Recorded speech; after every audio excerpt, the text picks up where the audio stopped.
Welcome to the Next Dimension Podcast, your portal to an extended reality. Every week we talk about the hottest topics in XR and let you join the discussion live on MRTV. And now, get ready for another exciting episode coming up.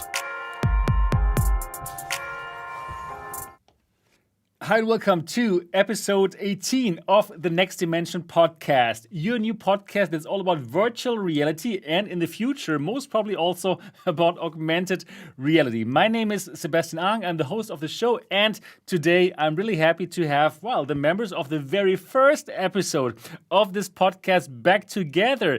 And I would like to say hello to Gary. Gary in the UK, how are you doing in Leicester? Good. Yeah, I'm very good. Thank you. It's been a great day today. So I met up with a few friends for the first time because we're allowed to do that now out in the open. So I had a few beers earlier. I've had a strong coffee since then, so I should be all good to go. Perfect, man. That sounds great. I'm going to have a few adult beverages during the show as always, so we should be on the same level very soon. Also from the UK, Steve. Steve, how are you doing today? I'm very well, thank you, Seb. It's nice to be back on the show again. I haven't been on for a while, so awesome. And I have the opposite problem to Gary. I haven't had any alcohol at all, so hopefully, but I've got a strong tea, so very British.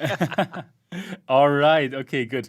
Of course, Steve is our VR flight sim guy. So if you have not yet subscribed to Steve's channel, then absolutely do that now. The link is down in the description of this video. It's an amazing channel all about virtual reality, so do that now.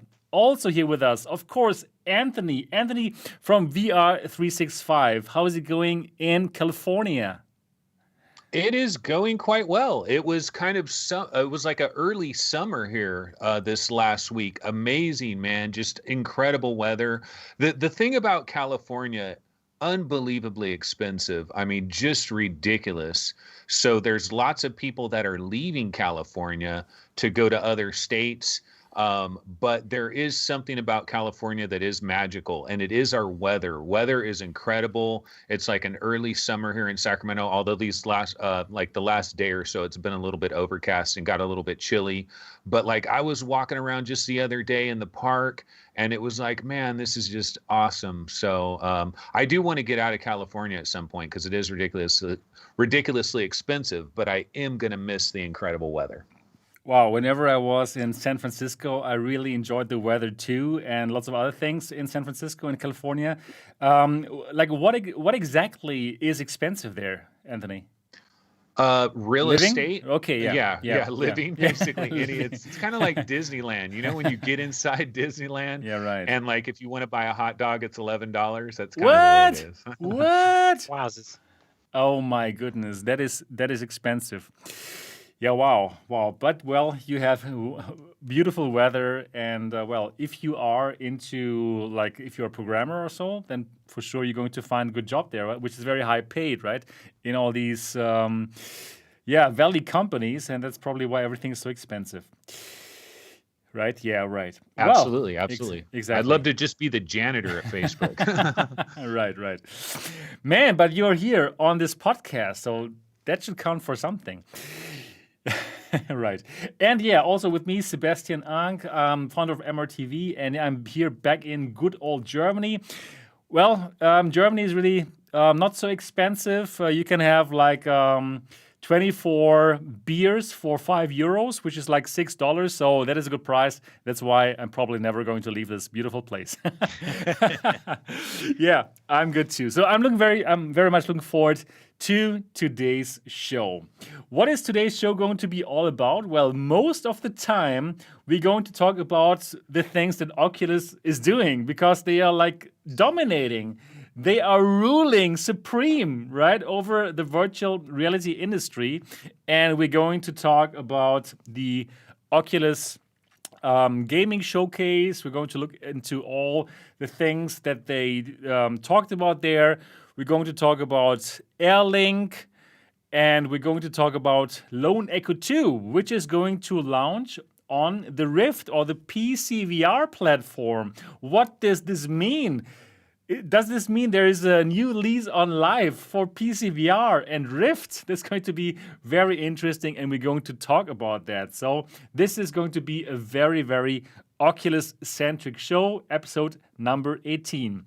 For all of you who have not yet heard about this podcast and who listen or watch this for the first time, this podcast is being live streamed every Saturday, 9 p.m. Berlin time, 8 p.m.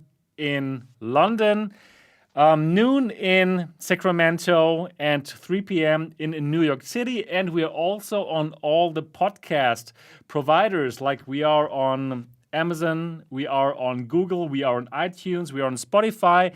And if you like this podcast, you can do us a big favor. You can go to your iPhone, you can get out your iPhone now or your iPad, you open the podcast app, which is already on your iPhone or iPad, you look for the Next Dimension podcast, and you give us a 5-star review. This would really help us, and more people could find this show, and we would be very, very grateful for that. So that would be super amazing. So before we go into the topics, we want to find out about what we did in the last weeks or in the last few weeks. Gary, you haven't been on the show for quite a while. What have you been up to? So really, it's been, in terms of VR, it's been a lot of, every time I come on this show, it's basically me talking about how I've been playing Elite Dangerous, No Man's Sky, a little bit of Microsoft Flight Simulator, and that's the same old thing, really. That's exactly what I've been doing. I do want to quickly mention as well, I've got a YouTube channel that I've been working on over the past few months as well, so people can check that out. It's called Immersed Robot, so you can just do a Google search for that. But so I focus on sort of performance tests because I've got an RTX 3080. I am trying a lot of different games, like the really heavy hitters, like Microsoft Flight Simulator and Half-Life Alyx and these games. So really, in terms of VR, I've been playing a lot of different kinds of games like that as well. Just trying out the games that are most demanding, Fallout 4. And those are the games that really I enjoy the most as well. So that's why I'm doing that. But other than that, it's just been general work and the usual stuff. There's not a lot to report, even though I've not been on for very long. In these times where we don't go out very much at the moment, there's not really a lot to say, honestly. Yeah, right. Yeah, but very cool that you have a new channel, a new YouTube channel. And I'm going to put it down into the description of this video later after the show. So if you're watching this later or if you're listening to this podcast later, check out the show notes. You're going to find Gary's channel there, and it's called Immersed Robot. Very cool. How did you come up with this name, and what's the story behind this? I don't know how. It's basically finding Gmail email addresses that are still available. It's just trial and error and just finding that, really. But yeah, it's just an outlet, really, because sometimes you watch a lot of YouTube and stuff, and you want to most of the comment. And you want to comment on stuff, and it's just an outlet. And I think as well, sometimes, I sometimes think that like 90% of YouTube channels probably originate by people who like have an interest, and yet they feel like they're not being quite so productive when they're indulging in that interest. Like VR, sometimes you think, I'm having a great time in here, it will be great to do something productive while I'm playing VR. Start a YouTube channel. Perfect. Right. You're right. That's true. Okay, cool. Immersed Robot. So for all the people who are watching this right now, probably Gary, you can put the link down into the chat right now, or you can simply look for it. You can simply look for it on YouTube right now. Immersed Robot. It's Gary's channel about virtual reality. Very cool. Very, very cool. Yeah. Who should talk about their week next, Gary? It's for you to choose. Let's go straight back to you, Sebastian. Okay. Go ahead. Yeah, right. So I have a little video break, which is kind of relaxing, not to make videos. Because normally, whenever there's some big news, like Air Link is coming out, I'm making a video right away. And then I never really actually get to work on the projects that I normally want to work on. So now I'm having this video break, and I'm just doing this podcast and the German podcast. And now I have some time to really work on my projects and the stuff that I'm doing right now. You're going to hear about on this channel so much in the future. You're going to look back to the time that I didn't make videos. So I'm working on that project of mine. And other than that, now I really have time to explore some virtual reality, to do some things and to play some games that I always wanted to check out. So I've checked out one game that is new and that I can really recommend to all the people who love puzzle games. And that game is called Mask Maker. And it's from the same people who made A Fisherman's Tale. And A Fisherman's Tale is also like an amazing game, like with an amazing kind of idea that you have to check out if you're into puzzle games. And Mask Maker is again also like beautifully made, like high production values, very cool story. You are an apprentice and you are being led into the world of mask making.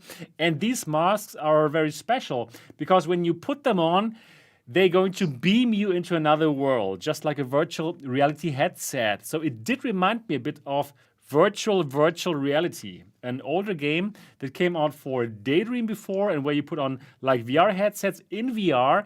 And this Mask Maker is a bit of the same thing, but you put on masks, and then when you put on the masks, you are in some new world.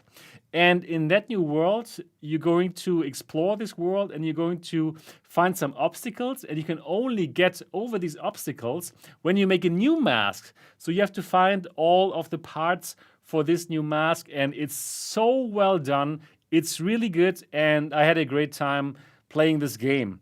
And I didn't even live stream this. I just played it for myself, which is something new. And it was quite remarkable how much fun it can be if you're just in VR for yourself. So that was fun. And if you want to play it, it's out now. If you have the Viveport Infinity subscription, it's part of that. So you can play it for free. And I must say, I'm really I really enjoy the Viveport Infinity subscriptions, like 15 euros here in Europe. And they have lots of new games.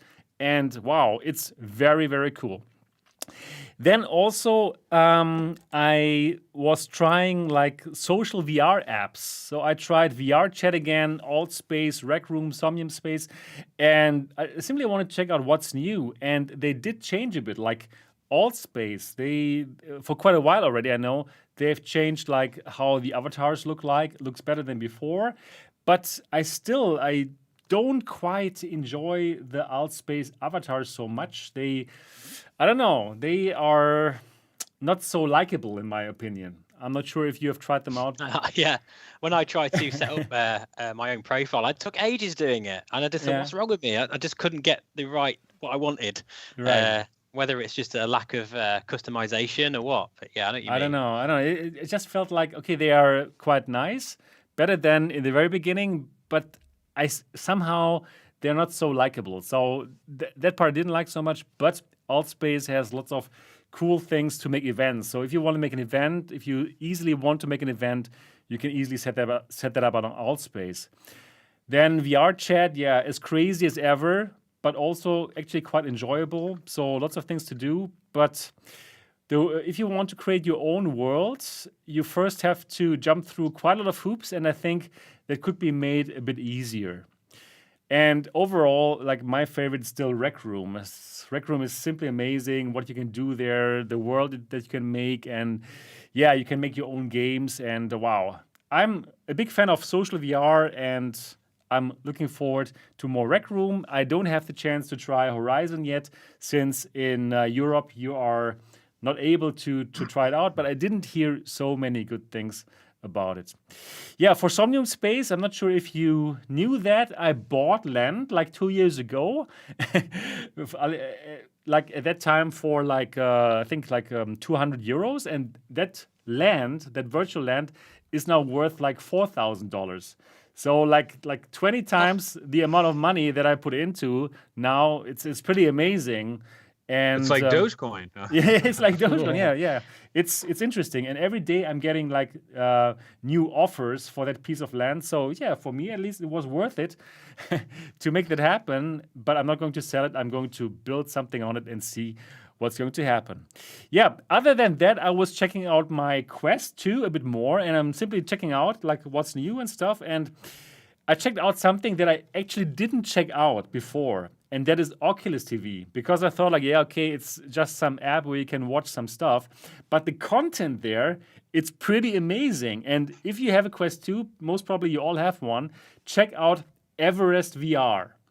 It's like a 3-part video in 360 and 3D, which they made with a super high quality camera, and it's all about like climbing Mount Everest, and they took this camera with them, and it's just like, wow, one of the most fascinating pieces of content that I ever watched in 3D.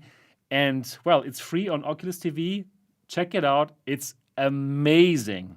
Everest. I was about to ask VR. actually, Seb, like that is the kind of thing I really love to do in VR, but I know it's a lot of the videos and the sort of documentaries, because of the Quest 2's high resolution, everything looks all fuzzy and it's just low because it's obviously designed for sort of the first generation headset. So it would be good to, have really true high resolution video. Check out Everest VR. Yeah, I think they took the best camera that's out there all the way up to the summit. It's really amazing. And then you look around, right? You are like climbing Mount Everest with them. You're following this crew. It's wow. It's so cool. And it's also like you get to know the people who climbed the Mount Everest in this movie, and you get to like them. And wow, watch it. It's free. It's on Oculus TV. It's amazing. So yeah, I actually, now that I don't make videos, I get to spend more time in VR, which is pretty amazing. Yeah, that was my week. Pretty nice VR week. So let's talk about Steve. How were your last weeks? What are you doing right now? Yeah, well, loads is going on, but I always say that, I think, but I'll try and keep it really brief. But first of all, I actually wanted to have a break from YouTube. It just didn't work out because it's just, like you said, there's just so much going on. Exactly. And then I'm not going to make a video this week, and then something like massive drops. And I just got to, say something on the channel. So it didn't really work out the way I planned. But I did get away on the motorbike for a few days, which was really nice because lockdown is starting to ease in the UK, and we're able to actually stay in a caravan. So that's exactly what me and my partner did, Melissa. And we just, loaded the bike up and went touring in the mountains, which was fantastic. It was really good. I nearly took my Quest with me, but I thought, no, come on, leave it at home. Just stay away from it for a weekend. But it was quite hard to do that. I did want to take it with me. But yeah, that was cool. I just want to mention a few things. Before you go on. So you are out on your motorbike, and then where do you go and where do you stay? Because you mentioned caravan. Do you also have a caravan? Oh no, I wish. No, we went. It's to the Lake District in the UK, which is a beautiful region, just mountainous sort of scenery, and you've got everything really. And the roads are amazing. There's actually this one road. I've got a video on my channel, by the way, because every now and then I'll put a random video on. It's called Hard Knock Pass, and it's a 1 in 3 hill, and it kind of goes up like about 3 or 4 hairpin bends, and it's just mental. It really is, and it's kind of weirdly my way of relaxing by doing something like that, which is a bit weird. But yeah, just off touring in the countryside and flying my drone as well over the passes, just fantastic. Cool. They're the kind of hills that used to scare me when I was a kid in the back of the car. Yes, then 1 in 3. They're still scary now. Amazing. In fact, I really want to try the VR because the Maverick Mini drone series has a VR sort of option now, and I'd love to fly the drone and be in VR. That would be amazing. So yeah, that's pretty cool. But yeah, I was also doing a lot of training for work as well. I was on a conference and it was like a big presentation. It was over the whole weekend, and I kept thinking to myself, why isn't this in VR? Like I was looking at the page on the screen, and I had like a lounge and like a meetup area, and then the sessions. And I thought this would look so cool in like alt space or something like that, where you could actually maneuver around and sit there in the audience. And I just thought, such a missed opportunity. So I couldn't help but think that. I just think, more and more conferences and training opportunities should be in VR. They really should, because it just makes you more of an immersive robot, I guess. Yeah, makes sense. Yeah, and I'll just say a few other things because I don't want to talk too much. But one thing I have been trying out recently, I think this is a really cool thing to mention. I don't know about you guys, but what is the most important thing about VR to you? For me, it's comfort. comfort is the most important thing, and that actually extends to the eyes as well, eye fatigue. And there's a company that reached out to me called Studio Form. Unfortunately, I made a video, and within 1 hour, all their stocks were completely they're just out of stock. So obviously, my video convinced a lot of people. But honestly, I'm genuinely impressed by this. I don't know if you can see this on the camera. This is my Reverb G2, and I've got this basically a weight balancer on the back, which really kind of helps keep the VR headset completely stable and keeps you in the sweet spot all the time. It's amazing. And you've got this head strap as well, which stabilizes. So, you kind of pop it on your head rather than kind of fix it to your face. And it's kind of really, you don't have to have it on really tight. You just literally put it on like a cap, and it just stays in that same position. And the upshot is that I had a 3-hour session in that when I first tried it, and I was constantly within the sweet spot. So yeah, really cool. I've got one on my Quest as well, but I've got a few things on there that I can't show right now because I'm under embargo, so I can't actually show you that. But yeah, I would highly recommend checking them out. I've got a video on the channel of that, because I know that the sweet spot is a big issue. It's a contentious issue for people, with the reverb community, and I really do feel that if you are having issues with it, that balancer is absolutely brilliant. So Studio Form Creative, if you're watching this, you can also sponsor this podcast. Just send me an email. And you get a 5% discount if you mention my channel name as well. Okay. You know, the Reverb. So for people that have tried the Reverb and the Index, Sebastian, I know you have, obviously. Is the Reverb generally, even without any additions, is it generally the most comfortable headset anyway? Absolutely. It's already comfortable. It is super comfortable. It is way more comfortable than the Quest 2 if you don't use any kind of Elite straps. I think with the Elite strap with battery, the Quest 2 is also very comfortable.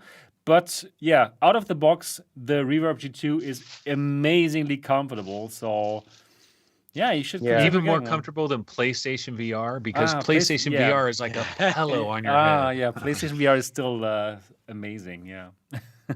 It is, honestly, because I was really I didn't really think that surely the Reverb G2 is already comfortable. How on earth can it be more comfortable? But it really makes a difference. I'll just say 2 more really fast things because I've got to get this in. This is a 3D printed Spitfire quadrant. I think you've heard me mention Authenticate a few times. And basically, they make their own controllers, but you download the designs on your computer, and then if you've got a 3D printer, which costs a couple of £100, you can make one of these, which would cost you about £1,000 or probably even more if you bought it off the shelves. And that's a replica quadrant. I'm going to have it on the channel soon. And it's amazing, because I always say in VR, you've got the visuals, but you don't have the tactile feedback. If you're in a cockpit, if you're reaching out to basically control what you're seeing, the real sort of stick or quadrant, it makes such a difference to the immersion. So please check that out. I'll have it on the channel soon anyway. What can it do? What is it? Well, basically, it's a quadrant. So basically, it's the throttle, the prop, and the mixture. So that's how. Basically, imagine in a car. You've got your accelerator. Okay. So it looks really weird on its own, but that's exactly what it looks like in the real aircraft, down to everything. And does it work? It works so well. I can't tell you how amazing it feels when you're in VR. You put it in the exact same position it's in the VR. So you reach out with your hand, as if you're reaching into the cockpit, and then you feel this, which looks exactly the same on the screen. To get that kind of immersion, you're talking of serious money, but you can do this at home. How incredible is that? I think that's really cool. And I'm going to keep driving home the point that, it saves you probably thousands of pounds, this, and the immersion level is through the roof. It's really cool. Nice. So yeah, and I'll just say I had my 2nd vaccination today. Congrats, man! And I'm feeling a bit rough, actually. Yeah, but you're lucky, man. I'm really happy for you. That's amazing. Yeah, I am really. I think the UK is doing a great job of getting these vaccinations out. You do. That's one thing we have done right there. Yeah, you did. Absolutely. That's so good, man. I didn't even have my first here in Germany. I still have to stay inside. I really hope you get it, soon, Seb. And as well, too. Anthony. In fact, Anthony, how's your week been? Because I don't want to talk anymore because I'm talking too much. Oh yeah. My week's been pretty good. So I have good news regarding VR game rankings, the website Cool. that I work on. Yeah, because you're Um, gonna stop doing that at one point. yeah, I was just gonna completely stop doing it. But I thought, well, before I'm gonna stop doing it, I might as well reach out and see if anybody wants to buy what's there, or they want to do something with it, or I mean, maybe somebody could find some kind of use out of it, right? And I actually got hit up by quite a few people and got a lot of different offers that were all over the place. Cool. And I ended up hooking up with a partner. It's basically just going to be me and this one other person. And this other guy is like really good with SEO, search engine optimization, and like monetization of websites. And like, part of the problem with VR game rankings is when I made it, a lot of the things that I did in terms of like constructing it are actually some of the worst things you could possibly do for Google SEO, because like I have all these different pages that are competing with each other, and they end up lowering the view counts for all of them, where if I just had like this one central thing. So we're going to try to do a lot of work on VR game rankings and make it better, and hopefully some actual dollars and cents will start coming in, just a little bit, nothing major. I'm not going to be driving a Ferrari anytime soon, but hopefully a little something. And one thing I can mention, so because VR game rankings is back and alive, I started working on it again. And what we did is we have a rankings for the Oculus Quest. Like we have a top 150 Oculus Quest games rankings. And it was formulated back like in January of this year. And there's been so many Quest games and stuff that have happened in the last several months that we threw out all that information and started over completely from scratch.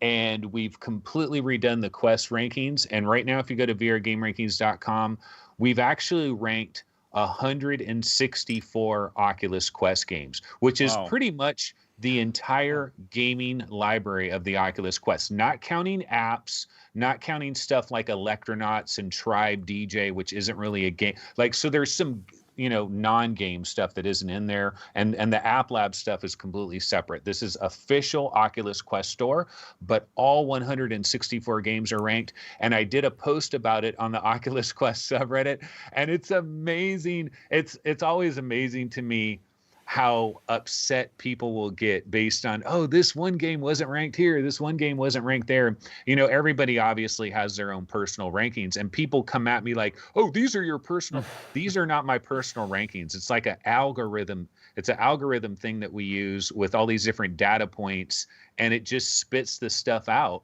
And when it spits the stuff out, I mean, we look at it and make sure that it's not garbage. And it's like, yeah, this is pretty freaking accurate. But different games get bounced into different spots, and some people get really offended by it. It's pretty crazy. But I still think it's really great. Like, if you know anybody that just bought an Oculus Quest, send them here, and they can concentrate on like the top 40 games and see what looks good. And I'm sure they're going to find some incredible games. The Quest list, like in doing this and ranking all 164 games, the top 80, like half of the list, or the top 82 games, half of it, damn good. I mean, you go all the way into the 80s, damn good Quest games. There's only like a very tiny handful of like crappy Quest games. It's the one thing they've done, Oculus. We can talk all the smack about Oculus we want to talk about, but if you want to talk about a new platform with a library and the general quality level of the overall library, the Quest might have one of the best libraries I've ever seen in my life in its first 2 years of existence. And people might think, oh my God, you're overhyping. No, really. I mean, it's the general bar is really high, and there's very few true stinkers out there. Yeah, I mean, that's also because Oculus, they did really really well with not letting anything in the store, right? I mean, yeah, right. So that's why there's good stuff there. And I think that your website has lots of potential, because there is no other website where you can find all the games ranked, right? Of course, Road to VR and Upload VR, they do review the games, but then it's hard to find them because they have so many other things, but your website is all about VR games. And I have the feeling that this website is going to be big one day. So amazing that you own it and that you made it and that you keep on working on it. So please, everyone, if you have never checked out VR Game Rankings, please do that now or after this show and check it out and click some advertisements if there are any. Yeah, we're making a transition right now. So if you click on them, they won't do anything for us. But Okay. hopefully in a couple months. Yeah, cool. Really cool. So, what made you not sell it? So some people also wanted to buy it, probably, right? Yeah, I mean, I did get some offers. I mean, the thing about selling it though is like you sell it and you get like this whatever batch of money it happens to be. But the thing is, like, I've worked on the website for 4 years and it's a Right. lot of hours, that was spent. And it's not like I'm going to get all that back or anything. But at the same time, you're like, oh, I could get this batch of money here and it's pretty nice. But damn, I worked on this thing for 4 years, So I kind of like the fact that it still exists and I'm still going to be operating it. And basically what I really have now is a partner that understands the money aspect of how to like monetize and how to do Google, because I just Right. wasn't that guy. I'm the content guy. So I do the content, he does the business, and hopefully it'll be pretty good. We'll see what happens. I wrote 2 or 3 reviews on that site, didn't I, Anthony, back in the day when Yeah. we first started it. So I'm assuming when you've made your millions, like I'll get a few hundred thousand. Yeah, of between our course. way. It's like Absolutely. 20% off of you, Gary. You made at least Yeah, 2. absolutely, yeah. Right. Cool. Also, I advertised the thing here, right? So that should be worth something too. Yeah, cool. All right. So that have been our weeks, and now we can get straight into the content. And why don't we start with our only non-Oculus topic? We only have one non-Oculus topic, and let me show that to you on the screen. Let's go to the upload article, and it's about HTC. And HTC has won an award, a design award, for a headset it isn't making. So at one point last week, I saw on Twitter lots of people were like posting pictures of a VR headset that did look a bit like the Quest or the Quest 1, but it was like very sporty. It looked like a bit like a Daydream, perhaps, or like a sport shoe in a VR headset form. And well, this is supposed to be the HTC Vive Air, a headset, a modular headset, according to this design concept, that is made for VR fitness applications in mind. So everything very light, standalone, obviously. You can get the screens out if you want to clean it, if you need probably to wash the thing after it's full of sweat. And I personally like that design. I would totally buy it, obviously. Yeah, I would buy any kind of VR headset that is somewhere available on the market. But this is only design study, so a design concept. So this is never going to happen, or at least not in the foreseeable future. And HTC simply put out that design concept for that kind of award, for that competition, for that design competition, and actually they won this award. So I simply want to ask you, what do you think about this design concept? And do you believe that this is probably something that could work actually if it came out as a product? And I would like to ask Anthony, what do you think? Is a VR fitness headset something that could actually work? Yeah, we talked about this actually. Remember when we had six live on the Right. on the show? Right. At the very end of the show, I was like, wait, I want to talk about one more thing. And the thing that I did want to talk about is fitness and VR is a huge thing. This is something like if you talk to Zuckerberg or Bosworth or any of these like head people in VR, they'll tell you that one of the biggest growth areas in virtual reality is the fitness thing. For example, there's different mainstream TV shows like Ellen and stuff where they're like, yeah, I'm using an Oculus Quest and I'm doing Supernatural, and like it's actually hitting the mainstream. Like people know that they need to exercise. Like everybody knows they need to exercise. Nobody wants to exercise really, but you know that you need to do it. And so if we can make it in such a way, I call it accidental exercise. It's like when you're playing a certain VR game, you had no plans of exercising. You were there to play a game, but later on you realize, man, pistol whip or something, I got a workout. My legs got a tremendous workout. It's this accidental exercise. And if you can make that incredibly fun and incredibly engaging, then people don't even know they're doing exercise. Right. And I've always wanted there to be a headset manufacturer that would really lean into this, like go all the way with this. Because remember back to the original HTC Vive days. Do you guys remember when Tribal Instincts headset was completely ruined by that other guy that just sweated the crap out of it, right? Like some people sweat, like I'm actually a heavy sweater myself. If I'm really working out, like I sweat like crazy. Some other people don't sweat as much. But when you have a headset like this, you have these like foam cushions, the face cushions. And I've always thought like the Valve Index, you know how it has the facial feature where it pops off and it can pop back on magnetically. Right. That's a great idea. And how cool would it be if you could have like 5 of these things as separates that are special foam, like sweat absorption type things where you're playing Rakuten X or you're getting some kind of workout and you just swap it for a new one. Because if it's my son uses my Quest 1 and he plays Creed Rise to Glory all the time. And he's like, doing his boxing and all this stuff. And then I get the headset and it's all wet and sweaty. Oh my God, it's so nasty. So we need a long-term solution for this. Yeah. You're right. Yeah, but don't you think that at the moment it's already good enough to use a Quest or Quest 2, and then you can use, for example, a VR cover or any of these exchangeable covers and simply pop on another face pad that is already existing today. Don't you think that's already good enough? It's good, but I think if you want to, like, if we ever want to get to the point where you drive by some fitness place and everybody in there has a headset on, if you want to get to that, these things are heavy, man. They're heavy. Steve was just talking about it, the eye strain and everything. You have this thing sitting on your head. I mean, look at all the little adapters he had on his headset to finally get it comfortable.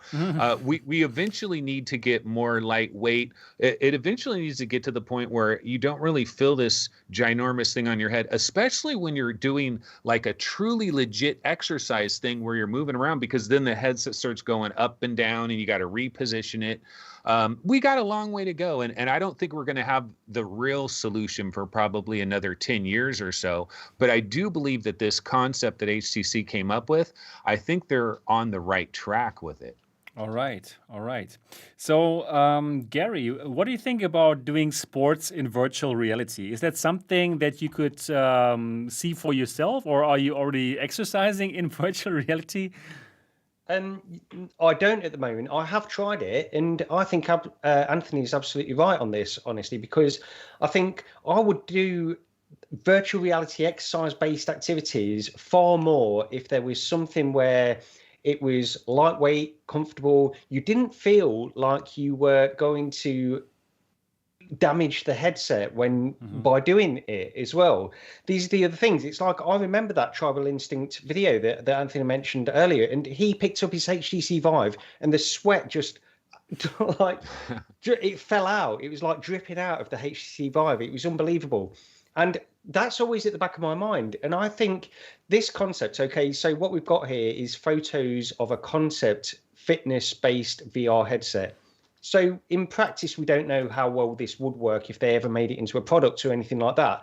But I think the idea behind it is something that is something that companies should progress with and run with, honestly, because I think that it's going to be huge if you get this device, which is so lightweight that it doesn't matter you wearing it while you're doing all of these activities. And you mentioned there, Sebastian, is the Quest or Quest 2 not good enough at the moment? I don't think it's anywhere close to being good enough at the moment, honestly.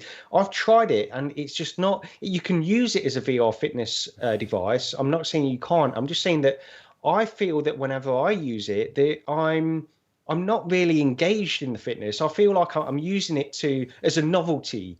Right. To use it for that purpose. I don't want it to feel like a novelty to use it for that purpose. I want it to feel like an actual device which is beneficial to me and that kind of stuff, really. So concept wise, I think it's absolutely fantastic. I don't know if we'll get to the point where we can actually use these devices in that way. I'm sure we will, but yeah, for me, I would absolutely love to use VR fitness more, but when I've tried it, it's not hit the mark for me.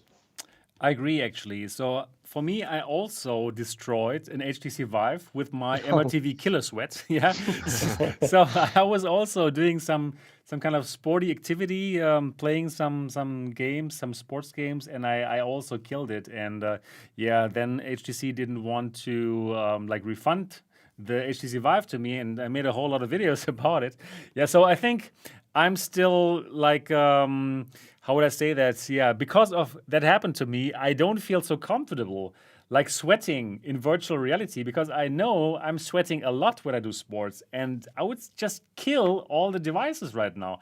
I know the Quest 2 is not expensive, but I'm not rich that I just have like some spare Quest 2s here that I would use then if the Quest 2 doesn't work anymore. So for me also, I think the concept is cool, but the devices are not ready yet because you can simply easily break them. And I also think that this kind of concept, some kind of like water resistant VR headset or even AR headset that will allow you to do sport or like gamify sports. If I go on a run with a cool future AR headset and I don't know, yeah, I play some jump and run while I'm out and about. I think that's going to happen.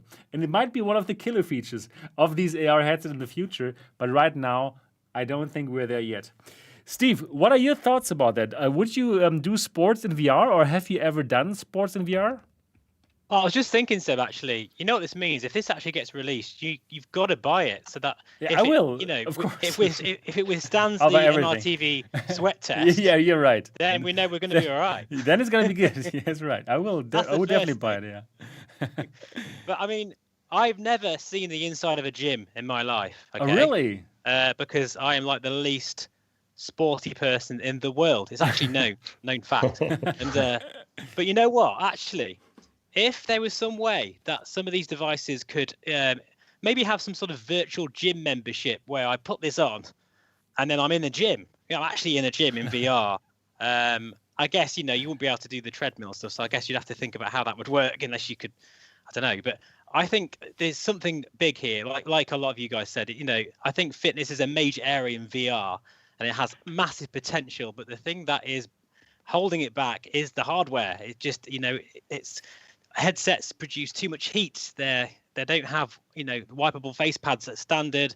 They're not durable enough. All these things that, you know, if you're moving around as much as that. But I think in some ways, though, if the VR, if you know, in general, went into this fitness thing more seriously, I think a lot of manufacturers would learn a lot from the design solutions that a lot of these headsets would have to think about, you know, in terms of sort of the more comfort and the way that they can be designed so that they don't move around. Because straps, you know, at the best of times, like Anthony said, if you're going to be moving around like this, and I can just imagine it moving from side to side, it'd be so annoying. So I'm very skeptical on it, but at the same time, I love the idea of walking into a virtual gym, not being conscious about other people, you know, like, because I don't know, I think for a first timer, I would like to try it, but I'd like to do it in VR first if it ever happens. But yeah, I can see the potential, but there's a lot of hurdles to get over, pardon the pun, you know, but right. Yeah. I also think it's going to happen. And again, I think like this AR thing, it might even be bigger for VR, for sports, like gamifying, like actually going out and doing sports. And I don't know, like running away from zombies when you're out and about. Yeah, I was doing that yesterday actually in VR. Yeah, something like this. Who knows? So this is going to be something really interesting. Yeah, other than that, it's sad to see that HTC finally won something for something that they're not going to actually launch. So they won this award, but not going to happen. Yeah, who knows? So let's see what they actually are going to show us, how their own new standalone headset is going to look like. Most probably going to be for business, for enterprise customers, and we're going to hear from it on their own show 10th of May, and I'm very much looking forward what they're going to show us there. All right, and now let's get into Oculus. Let's get into Oculus topics, and let's start with Oculus Air Link. It launched yesterday for everyone who already has the version 28 update on their Quest, and also, and that's very important, also actually on their desktop version of their Oculus app. So for me, I did get it on my Quest 1, yeah, but I did not get it on my Quest 2, so I couldn't check out Air Link. So I would like to ask you, did any of you get the 28 update on the Quest 2 to check out Air Link? Nope, not me. No. Yeah, I'm still waiting to. Okay, wow. So none of us got it. Yeah, wow. That's annoying. That Next is week, maybe. Yeah. I think next week we're going to have it for sure. So I saw it, like some people got it already, and I did check it out how it looks like. So yeah, it seems to work fine. It's basically just like using the link cable, the same kind of like feeling to it. Just you don't need to use the link cable, and yeah, I think it can only be good for people who have like a good wireless router to use it. So yeah, that's a good thing. Last week we talked with Guy Godin about virtual desktop and what it means for virtual desktop. If you want to know more about this, check out episode number 17 of the Next Dimension podcast, where we had Guy Godin on. It was a great show last week. So lots of interesting facts about how Facebook does business. But now I really want to finally check out how good it is, actually. And I think from what I heard so far, it should work fine, right? Or do you expect any major like differences as compared to virtual desktop? Well, what do you think, Anthony? Is it going to be working fine, or what did you get from the community? Yeah, what I've heard from the people that have actually tried it, it seems to be working good, but it's not necessarily like a virtual desktop eliminator from what I understand. So, but these are early days, right? You know, this is the very beginning. One thing I was wondering about it, I haven't actually read a lot of the stories that are talking about it, but you would think the huge advantage might be asynchronous space warp, right? Mm-hmm. Because whenever we're using like Oculus Link or something, and the experience can be downgraded. And I was thinking maybe because this is Oculus's deal, maybe they can implement asynchronous space warp with Air Link. Maybe that's part of it. I don't know. I haven't even read the stories on it. You stole my thunder there, Anthony. I was going to mention that. No, you're totally right. You're spot on there. It's the reason really why, for me, I know you guys, are a massive, in fact, everybody's a massive fan of virtual desktop, but I'm a bit new to this whole Quest thing.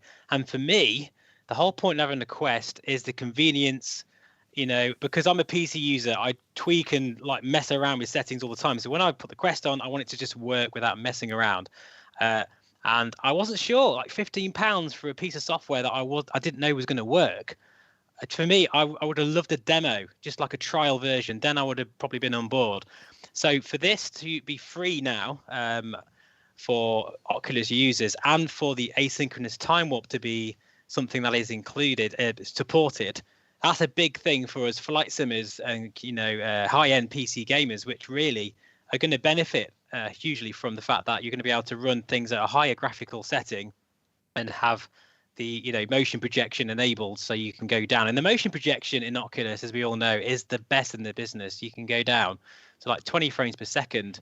You may get a bit of waving, but I think in general gameplay, it's actually very, very good. It means you can get away with it. To have that in wireless mode, that's pretty damn cool, and that makes me very excited indeed to try it. So that's really what I'm more excited about, actually, the fact that that's supported. Right. So, Gary, what are your thoughts about the whole Air Link and virtual desktop thing? Do you think that Air Link is going to kill virtual desktop, or do you think people are still going to pick it up? What are your thoughts in general? Well, in general, I think because I watched the show with Guy Godin as well, and there's certain features which I believe should be base in any piece of hardware. For example, a mobile phone, you have notes or a calculator and stuff like that, which are built in. It doesn't stop any third party from generating a better version of that inbuilt app. And we see that on the App Store on Apple iOS and that kind of stuff. So to me, I don't have a problem. I'm just talking, it's a little bit of a tangent, I know, but I'm just talking about why I don't see this as being Oculus copying virtual desktop or anything like that. Overall, I think that this is sort of so obvious a feature that it has to be included native within the OS of a Quest anyway. So I think it's great that they've done that. The opportunities that are now open to Guy Godin is to provide extra features and extra functionality within virtual desktop. It already has that anyway, really. So I think there's still opportunities for Guy Godin to do all of this stuff. And so on the one hand, of course, you know, people will say Oculus copied Guy Godin's functionality. To me, it was an obvious feature that was coming in the end anyway. Of course, we can get into the root cause of why Guy Godin had issues with it in the first place. It was because that he was blocked, artificially restricted, and that was the issue that you went into last week. So I won't get into that now. But of course, that's the real issue behind it. In terms of this Air Link, from what I've heard from the community, it's been very conflicting actually. So I've heard some people say that the clarity is better on virtual desktop. Other people say the clarity is better on Air Link. And then other people will say that it makes a big difference by having ASW built in. It's a much smoother experience, while others will contradict that as well. There's been so many different conflicting reports that I don't know what to believe, honestly. So we'll have to wait and see until we can try it ourselves, I suppose. But yeah, I'm really excited to try this and see how it contrasts to virtual desktop. And the other thing to mention, I just want to finish off, I like that this is built in to the OS in like a native functional thing that people can do if they get a Quest. Early today, I was talking to some of my friends and recommending that they try the Quest if they want to get into VR. And I said that you can stream from a PC to your Quest, and it's easier to recommend it now on that level.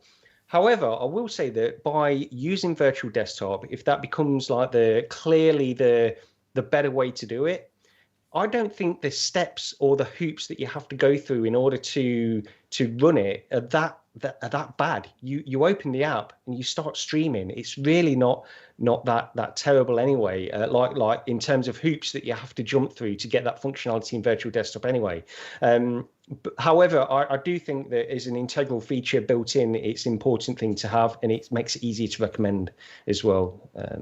Sorry, a little bit convoluted on my thoughts there, but I think a lot of people I've heard say it's a lot smoother, but it's interesting, isn't it, how there's a polarized opinion, and maybe because it's just, could it be internet related or router related? Because I know it's very sensitive to that, so I guess it depends on latency and everything as well. Yeah, of course, it's super important what kind of router you have, or router, or however you would say. So that's interesting. Yeah, so I totally agree with Gary. I think it's a great feature, and it's good that they put it in finally. Right? It's been a while since the Quest 1 came out, and I do think that we actually, or the community can actually thank Guy Godin that he put that into virtual desktop, because without virtual desktop and without the community showing that they want this, probably Facebook would not have built it in like they build it in right now, because they could have had this feature from the very beginning, right? But they did not have it. Probably they only put it in because they saw, well, this is a feature that the community actually really wants. And I want to read out Gaming Science Teacher here. She says, yeah, I agree that it's not problematic that Facebook came out with this feature. It is problematic that they blocked Guy's version from the store while they worked on it. Exactly, that is what we talked about last week. And watch this show again. Last week's show was really cool. Episode 17 of the Next Dimension podcast. Other than that, I also agree with Gary. It's even so much easier now to recommend the Quest 2, right? Always with the okay. If you're okay, that you have to log in with Facebook.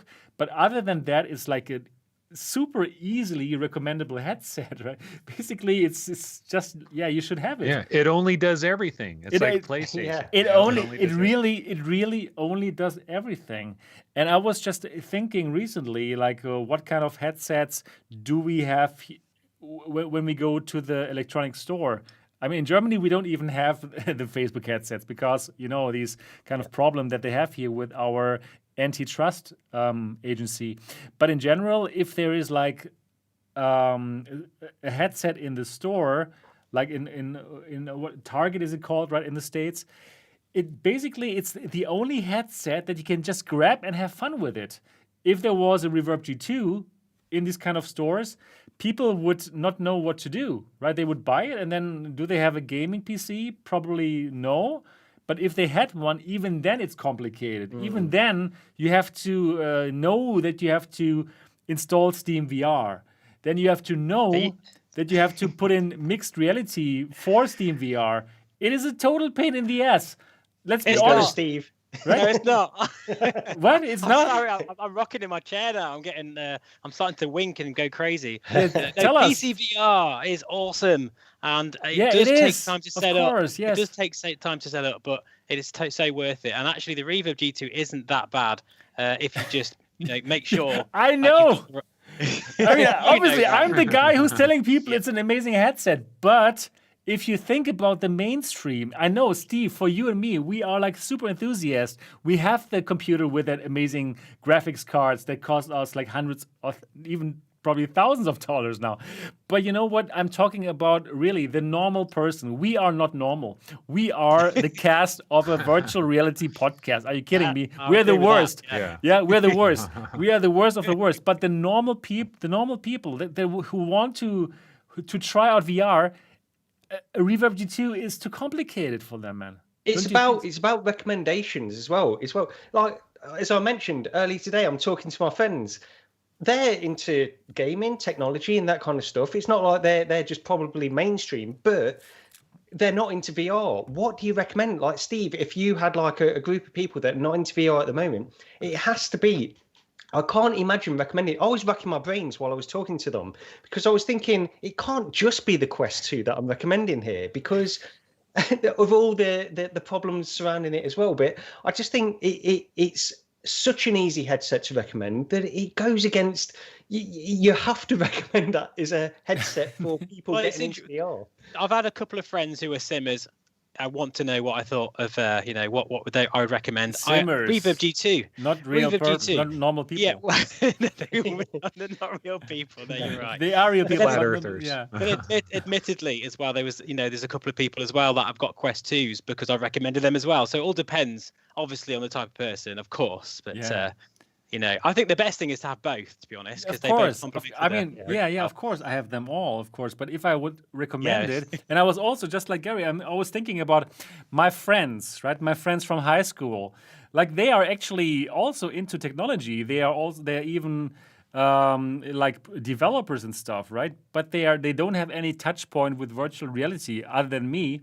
And I was thinking, okay, I want to recommend them something so we can hang out in virtual reality and watch football together. Yeah, something that we would do before, like meeting up, but now we can't. So yeah, I cannot recommend them a Reverb G2 or any other headset or a Valve Index. Of course, I'm going to recommend them a Quest 2, right? So The way it's crazy. Like, the Reverb G2 is an exotic sports car, okay? Yeah, right. It's amazing. It's temperamental. It can be a bit annoying, but when it works, Yeah, it is I agree. absolutely beautiful. I agree. I love it. The Quest 2 is like a Ford Focus or something. It's an all-rounder. Everybody could just drive a Ford Focus for the rest of their life and they'd be happy with it. But it doesn't set you alight, does it? It makes so much sense. I was using Quest 2 like all day today, and then I came back to the studio and I tried. I played Mask Maker with the G2, and I was like, wow, okay, I know, wow, the G2 looks just way better than the Quest 2. I'm also still happy runs about better. It runs better on a 1080 Ti card. You try using that with a link cable. I agree. It's a I nightmare. agree. Yeah, I know. So the G2 is still amazing, but like in general, Sorry. In general, I just had yeah, to jump on that one. it is really, yeah, the Quest is ruling here. Could I just say about the link cable? Yeah, Sorry, of not course. link cable. Yeah, of course. Air Link, rather.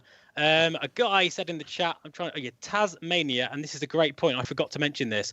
That another great thing about Air Link is that you can change the resolution, but the kind of pixel count as well, and you can use the Oculus Tray tool, which I'm sure many of you are aware of, and that gives you a whole host of different settings to adjust for performance. So it gives you that extra control that the virtual desktop wouldn't have in high-end games or sims as well. So I think that's important to mention, Right. because it's really good. You can really, sometimes you can play around. You can have the native resolution set lower and then have the pixel count in the Oculus Tray tool higher. That actually helps performance because you're still downscaling, but the Oculus Tray tool, because the way it works, gives you that extra performance sort of bandwidth. So you get a good visuals, which is brilliant. You can do that with the Air Link now, which I think is a big deal. Those things for me make it very exciting to use when I finally get it. Anyway. Yeah. So you're probably not going to buy virtual desktop. Let's say it out loud. I'm one of, I know. I know you hate me for saying this, but I am. I think there's people out there like me that I think would be better off with the Air Link than virtual desktop. Yeah, I do think that. Yeah, right. So yeah, that is just the way it is, and I think most people will be happy with Air Link, and they will not need anything else.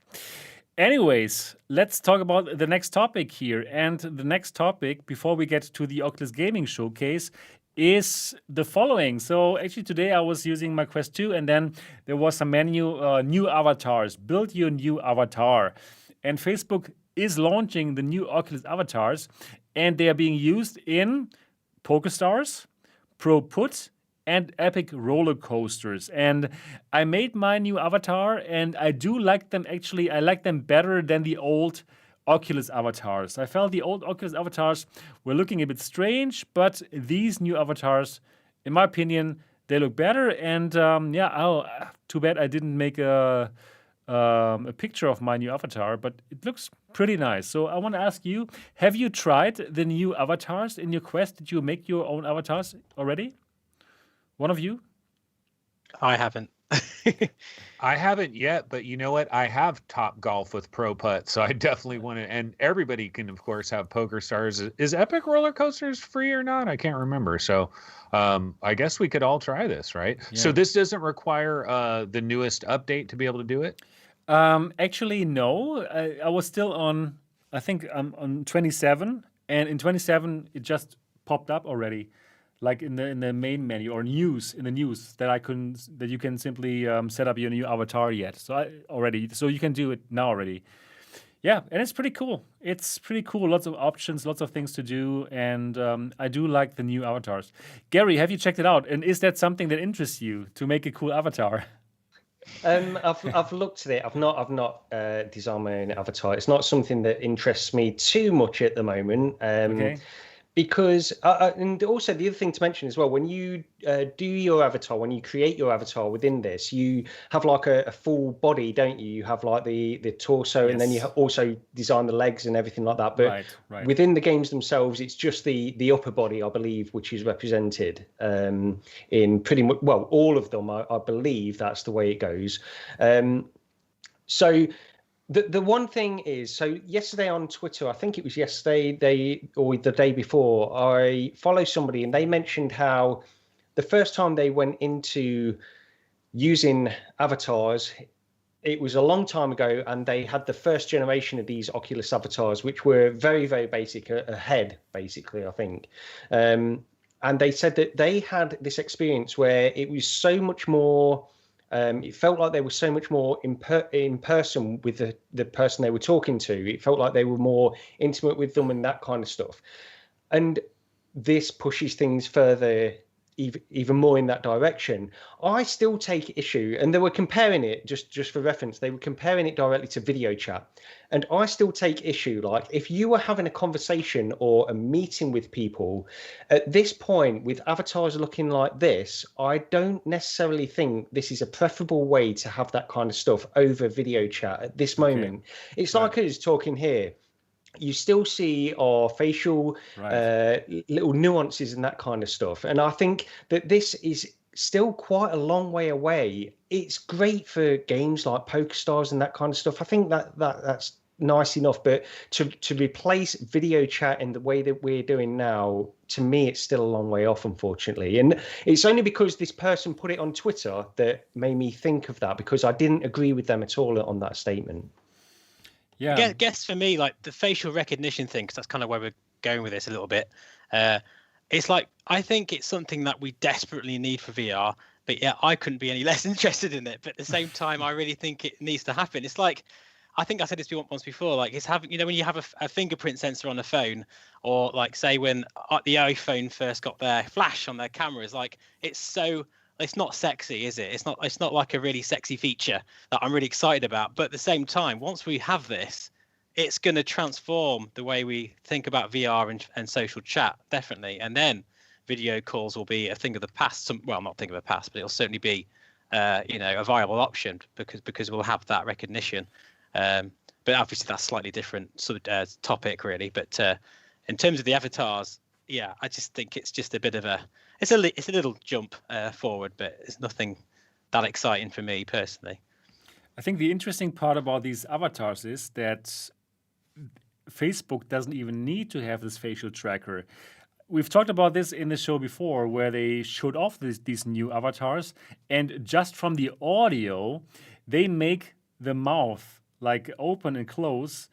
And that already looked so convincing that it's kind of spooky that they don't have a facial tracker, that they simply use the audio. And wow, that is pretty fascinating. And I believe this have that though? Yes. Does this have that? Yes. That's cool. Yes. I didn't realize that. These cool. have it. The new avatars have it.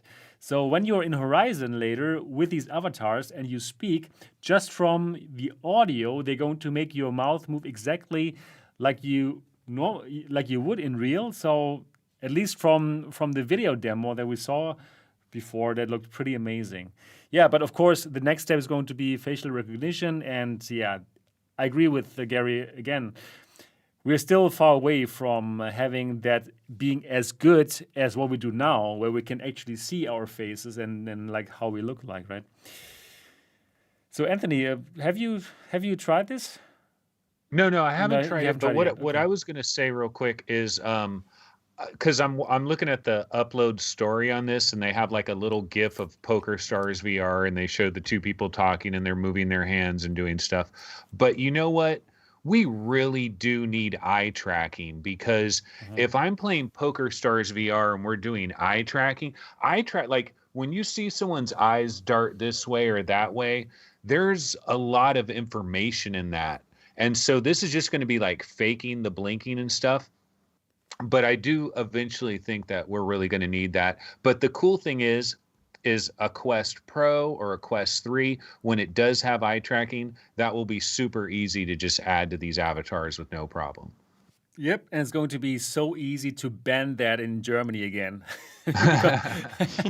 because we are very, we're very concerned about our privacy, and this might be, well, it might have lots of issues connected with it. But I agree with you also, Anthony, that eye tracking is super important for VR, and to really make real eye contact in VR, that's going to be pretty fascinating, I believe. So that is something that's going to happen for sure with the next Quest, I believe. Yeah, so the new avatars are out there. If you want to check it out, just open your Quest or Quest 2. You will be able to make your new Oculus avatar, and you will be able to use it in a couple of games, and of course also in Horizon very soon. So now let's get to the Oculus Gaming Showcase that happened last week. And well, let's talk about some of the games. We're going to talk about all the games for a moment. So let's start with one of the games which I'm personally looking forward to, and that is After the Fall.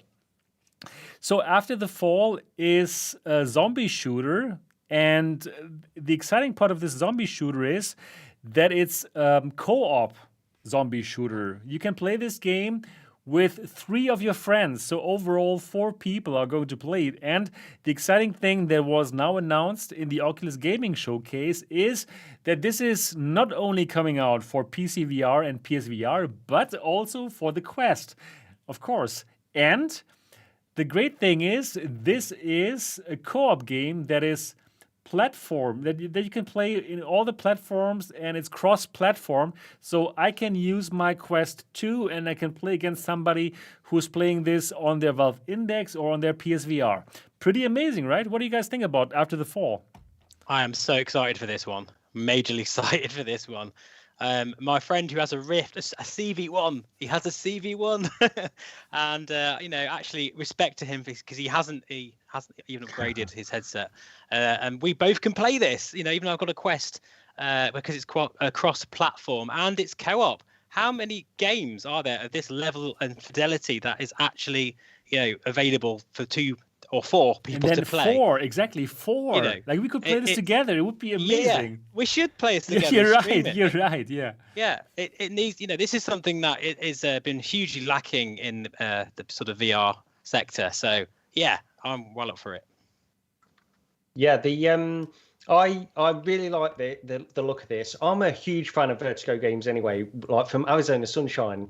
So back in 2016, when Arizona Sunshine was released, it was VR Roundtable's Game of the Year. And, wow. So, and it was a fantastic game at that time, very early on in VR, but it was a great game to play through.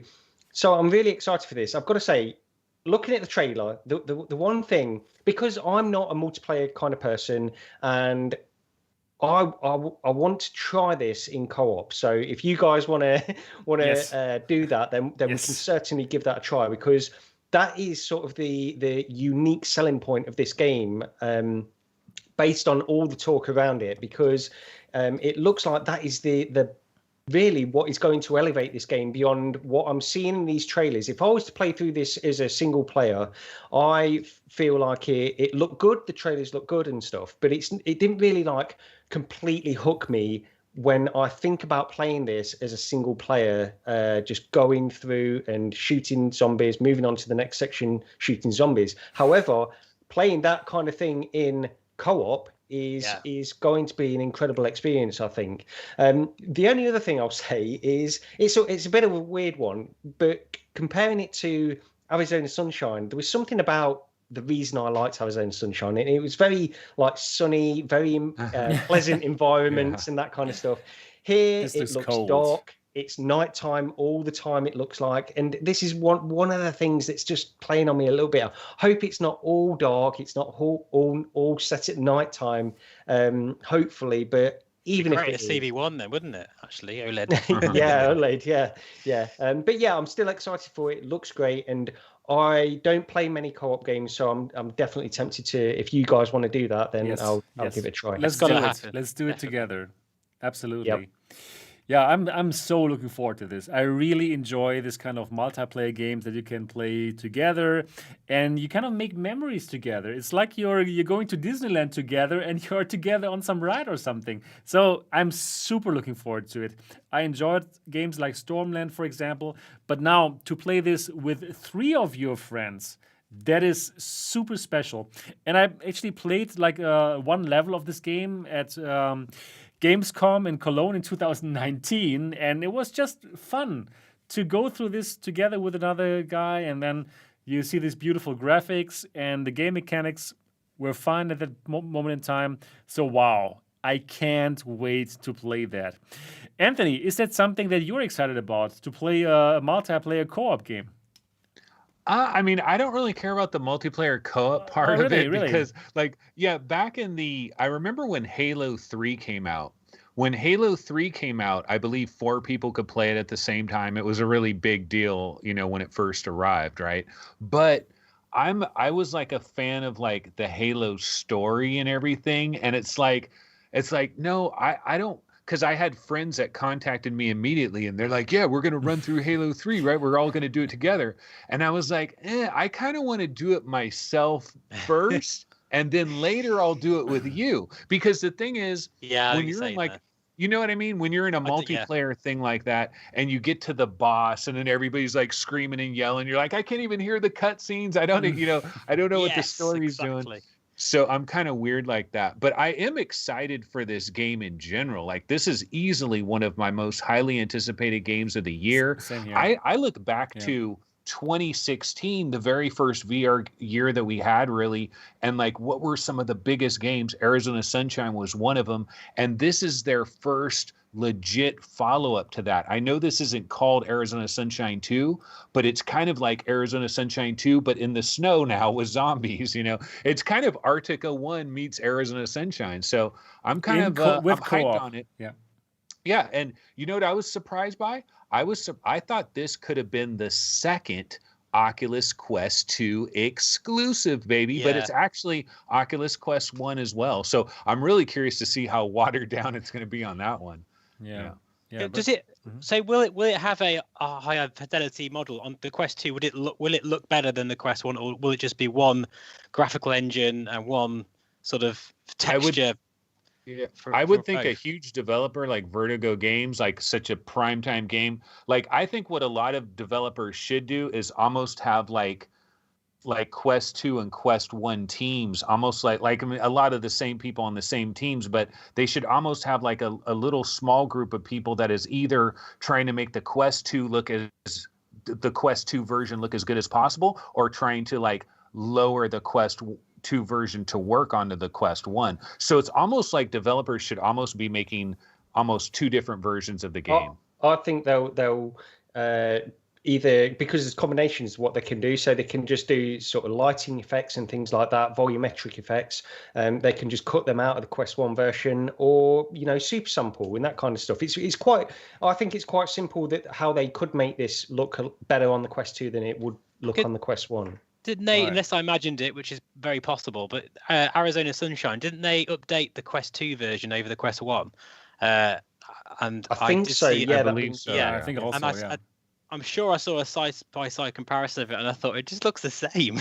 It doesn't look that different, to be honest, for me. So I'm hoping they're going to be able to ramp that up a bit more, because it's more of a second take on this, kind of genre for them. So hopefully they'll be able to, bridge the gap a bit more and use that chipset a bit harder. Agreed. Wow. So looking forward to that. It's going to happen in summer. I believe it's going to be one of the biggest games. And I would love to play it with you guys. And we're going to do it. We're going to do it. It's going to happen. Cool. After the fall, coming out for the Quest as well. So another game that I'm looking forward to, or another DLC that is actually Pistol Whip. Pistol Whip is one of my favorite rhythm games, my favorite music games. I actually love the game. As you know, it's about shooting things in the rhythm of the music, and there's so many new DLCs, new songs coming out all the time. And there's one more now, Pistol Whip Smoke and Thunder. And let's have a look at that teaser as well. It's more of the Wild West, which is something new, because before everything was very like futuristic and science fiction. But now we are going to look at like a Western. So let's have a look here at that trailer. And I want to ask you, are you guys fans of Pistol Whip as well, or do you prefer other rhythm games? For me, I'm really not a fan. I tried the demo, and it just annoyed the hell out of me that I had to keep moving all the time. Really? Yeah. This is about working out. This is for your legs, This is a great leg workout. Baby. It kind of goes back to me being really, not into fitness, really. Okay. I just don't like moving. Rhythm games are not really my thing, really? No, it's a shame really, because there are. I mean, we can talk about. I mean, we'll get onto the climb. I know they're adding like a rhythm thing in there, and the one thing that VR needs is more rhythm games, because they're so short of them. But no, it's not. I've not played Pistol Whip, and of all the rhythm games, I will say that that's the one that interests me the most. That's all I can say, because I've not really played it, and I'm not into rhythm games. Wow, Gary, you have to play it. It's so good. Yeah, especially if you got a Valve Index, because, dude, Pistol Whip looks damn good in a Valve Index for some reason. Like, there's certain games that just come alive in the Valve Index, and I feel like it's one of them. Yeah, and but then with the great sound of the Valve Index too, right? With the music, it's so good. Yeah. Yeah, absolutely. Gary, you have a Valve Index? Yes. Yeah, of course. Yes. Better. That's better. Good. Yeah, cool. Yeah, you should try it again. It's really really a good game. It's one of my favorite games in virtual reality. Actually, everything. What is it about it, Seb, that you like so much? Like, if Yeah, you could pin it down to a couple of points. it's Just interested. well, I like that you have to move. It's basically exactly the opposite to Yeah. you. And then yeah, it's just fun to shoot at the stuff in the rhythm of the music. You know, when I played it first, I simply shot at the enemies, and I didn't really even realize that I have to like time my shots right in the rhythm of the music. But if you understand it, and then you start to shoot in the rhythm of the music, wow, it is really good. It is really really fun. And You have to be like a good dancer, because I'm like the worst dancer in the world as well as the worst fitness Oh my person in the world. yeah, probably, perhaps. And it's just fun. I really enjoy that game a lot. So yeah, I'm looking forward to that DLC. And yeah, I This also yeah. It's a shame because I love the developers. I love Cloudhead, and I like Call of the Starseed and that kind of stuff. And then Okay. they went Well, in this this might- direction, and this is the one that made them the money. So fair Right. play to them. But maybe this will give them the money to work on, episode 3, basically. Yeah. Like this will pay for episode 3. Like, I'm super happy that Cloudhead is having tremendous success, and Pistol Whip has now secured itself as like one of the 5 biggest franchises in VR, maybe 5-10 biggest franchises. Yeah, So that's sure. huge. Exactly. Absolutely. So cool. The next DLC is coming for Pistol Whip, and yeah, I'm personally looking forward to it. Now, the next title. I actually haven't played it. But probably you did. And we're talking about Warhammer 40,000 Battle Sister.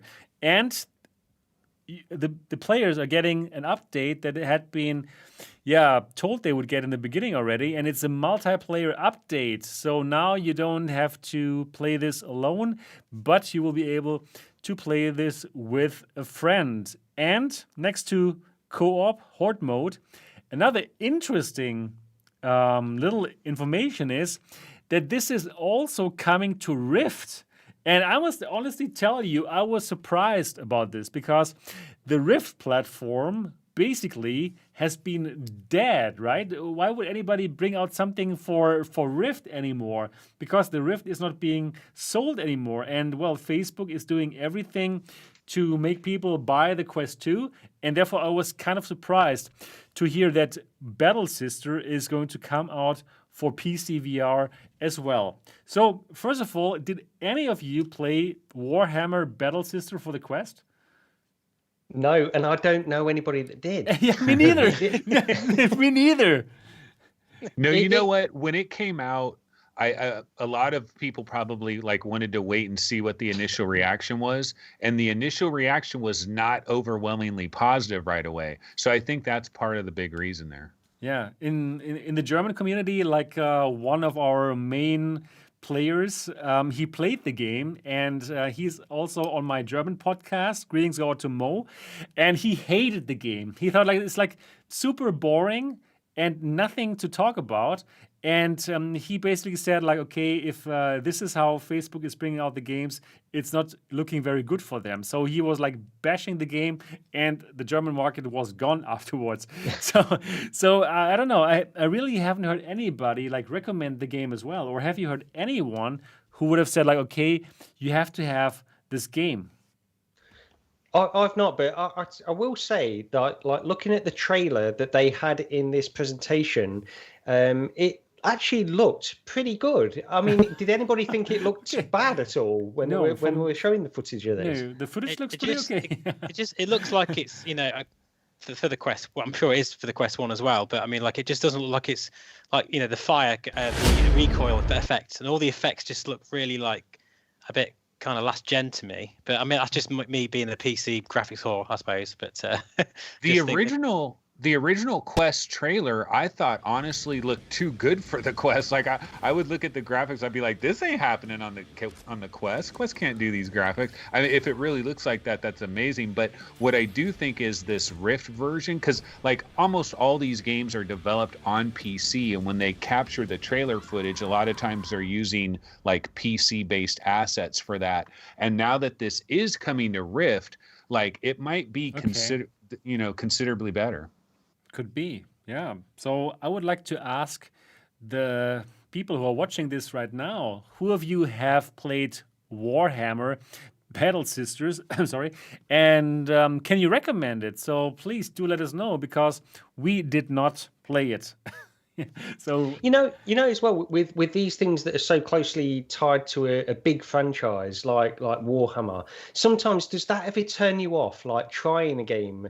If you're not into that franchise, you think, what's in it for me really? Why would I want to do that? And to me, it turns me off, and I think it could have turned some people off from trying it as well, just seeing that. Probably. I'm also not into Warhammer, so yeah, right. Agreed. Did you guys ever play Drop Dead, though? That game Drop Dead on Quest? Because this is the same developer, and I thought Drop Dead was cool, but it was made in the like Oculus Go days, so it wasn't made for 6DoF really. And so when I heard Pixel Toys was doing this Warhammer 40K game, I thought, oh, this is going to be sweet, because these guys did some damn good stuff on Oculus Go. You know, what can they do with this? But you know, it did get very mixed reviews. Right. So, yeah, we're going to talk about Rift a bit more later in the show. We'll talk about Lone Echo, obviously. So let's keep that talk about games coming out on Rift to the later part of this show. So now, let's talk about another little game that I personally really like a lot, and it's The Climb. The Climb 2, really nice. I really enjoy The Climb 1 and The Climb 2, and especially on the Quest, I think it's amazing climbing there right now, and this kind of, physicality that this game has for itself, very, very appreciated. And if you're looking for a cool game, then I can absolutely recommend The Climb 1 and The Climb 2 to you. Now, it gets a free update with 6 new levels and rhythm-based climbing. Wow, everything has to become a rhythm game nowadays. So I haven't tried it myself yet, but I believe what's going to happen, that these kind of, I don't even know how to call them, these things that you grab, they will appear to the rhythm of the music probably, and then you have to simply grab them at the right time to climb up. Great that there's a free update with 6 new levels. And I want to ask you, did you play The Climb 2 already? Is it your kind of game, Anthony? I have not played The Climb 2. My history with The Climb, so when it originally came to Rift, like it was this game that was put on a pedestal, you know, like in the early days of the Rift, they were like, The Climb, it's the greatest thing ever. And then I remember when I finally got and it was also crazy expensive. Like the price of The Climb on the Rift for years was crazy expensive. It finally went on sale. I finally got to try it on the Rift, and I'm like, what are all these people yapping about? I mean, it's cool and all, but it's not like the greatest thing since sliced bread. Then we got the Quest version, and I've played The Climb on Quest, and I was like, damn, they did a damn good job with this. This actually works really well. But I wasn't thrilled enough to like run out and go buy The Climb 2. So I haven't, but I will say this, all the videos I've seen on The Climb 2, it looks damn good. Yeah, and that's the Quest version. And didn't everybody else think that this lady at this event was going to say that, and The Climb 2 is coming to PC? I thought for sure she was going to say that, but it didn't happen. Right. It is a damn shame, considering it's Crytek, and they are like one of the most top developers for, you know, their graphics engine is unbelievable. And it would be great to see that on the Rift platform. I know it's not going to happen, but it's a shame. Right. But Steve, I suppose that's nothing for you because it involves movement, right? Yeah. I'm not that lazy, honestly. But I am actually interested in buying The Climb 2. I nearly bought it the other day. I don't know why I didn't actually. I might try it actually this next week. For me personally, like, what is it like? Because when you're climbing, I don't know. I feel like I should be suspended somehow. Yeah, that's exactly what I feel like. Oh, really? I feel like you need to be on like a bungee cord thing. Yeah, if your feet are touching the ground. Yeah. Wow, I never thought about it. I'm suspended from the ceiling or something. But I just think if it was like that, that would just be the most amazing feeling. But because my feet's firmly on the ground, I just think I'm just kind of doing this. Right. I'm sure in VR, you know, the visuals and the whole Yes. experience will take over. But, Exactly. I It do- is so good. So I never even thought about it until now. Hope I can still enjoy it now. Sorry. After you said I'm that. just ruining it. No, but it looks. I mean, the Quest. I've seen plenty of videos on it, and it just looks amazing. Actually, on the Right. Quest, the way they've pulled it off. So yeah, it looks cool. It's cool. Gary, is that something for you? Well, I played the original Climb, and I liked it. I thought it was great. And it looks like I've not played the Climb 2, but it looked like it added certain things which made the overall experience better. To me, it feels on a personal level that it's overpriced for what the game is offering. That's the only thing that's keeping me away from it, really. Yeah, it's expensive. Yeah, and with regards to this DLC, fantastic. They're bringing this stuff out, giving it away. It's free. It's free. Update to the Climb, so it's fantastic that they're doing that, and for people that like it. When I originally played the first Climb, it was on the Rift CV1, and part of the attraction of the Climb is that you can look around at the scenery and stuff like this. It always looks a little bit blurry and stuff like low resolution in the distance. That's the only thing. But I have played it on the Quest as well, and yeah, like Anthony says, they did a fantastic job bringing it over. So I think it's a good solid game, and of course I think from what I've heard, the Climb 2 is a good solid game as well. Slightly overpriced, that's the only thing, but they're adding value by bringing this to it as well, so great. I was going to say, if the DLC, someone said it's not a simulation in the comments, and I suppose that's maybe I'm thinking of it from a different perspective, but I want to feel like I'm climbing a mountain. And if, say, there's a DLC that have like different weather effects, so now I'm climbing this mountain and I'm like, oh my God, there's a storm coming through. I've got to find some sort of, crevice or something to kind of hide behind, or like a sandstorm or that kind of thing. That would be amazing. I would love that. But rhythm game. Those wall climbing places that you can go to physically in real life, with the huge giant walls that you can climb. Yeah. Imagine if you could do VR and that at the same time. That would be super cool. Oh yeah. Oh But yeah. That's a that great would be idea. amazing. Oh my goodness. Wow. I love the idea actually. Wow, that would be really cool. Like a really good location-based thing to do. Really suspend there. Yeah. Nice. So with fans blowing on you, you could be like in Mount Everest or something. Right, exactly. Cool. And if you fall in the game, they're going to really cut the thing. Yeah. By the way, the environments, are they actual mountains like Everest or say Ben Nevis in Scotland or something? Are they actually modelled? No. They have no. They are not real. They are not real places. Maybe that's the simmer. That's the simmer in me, I guess. I just want it to be really realistic and feel like I'm climbing. Steve, please go to Oculus TV and watch Everest VR. It's amazing. You're going to love it. It's really good. Please watch it. You're going to love it. All right, cool. Let's get to the next game. That was actually, I think, the only game that was kind of new, and it's called Carve Snowboarding. And I'm going to play the announcement trailer while we're talking about it. So that is something that we haven't heard before, and with this game, we will be able to do snowboarding. And just recently we heard that there's a VR Skater coming out, which is a skateboard game, and now we can not only skateboard in VR, we can also do Carve Snowboarding. Unfortunately, I have never actually snowboarded for real in my real life. I only did skiing, which I love. So I'm looking forward to Carve Snowboarding and give it a shot. What are your thoughts about it? Probably, Gary, have you a sweet spot for these kind of games? So I've skied in real life. I haven't ever snowboarded, so I can't say too much to that. But I had not too much interest in, or I wouldn't have had too much interest in this until I tried a game called Powder VR, which is a small indie title where they allow you to do skiing and snowboarding. Now, when I tried that, the snowboarding didn't work for me. I didn't think that worked at all. It was very difficult to,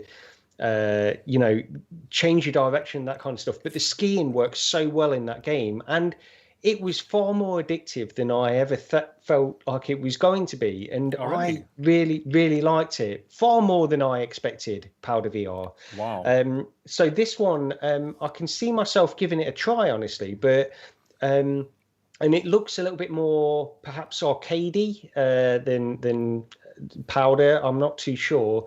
Not that Powder's like this hardcore sim or anything like that. It just looks a little bit more arcadey, this Carve game.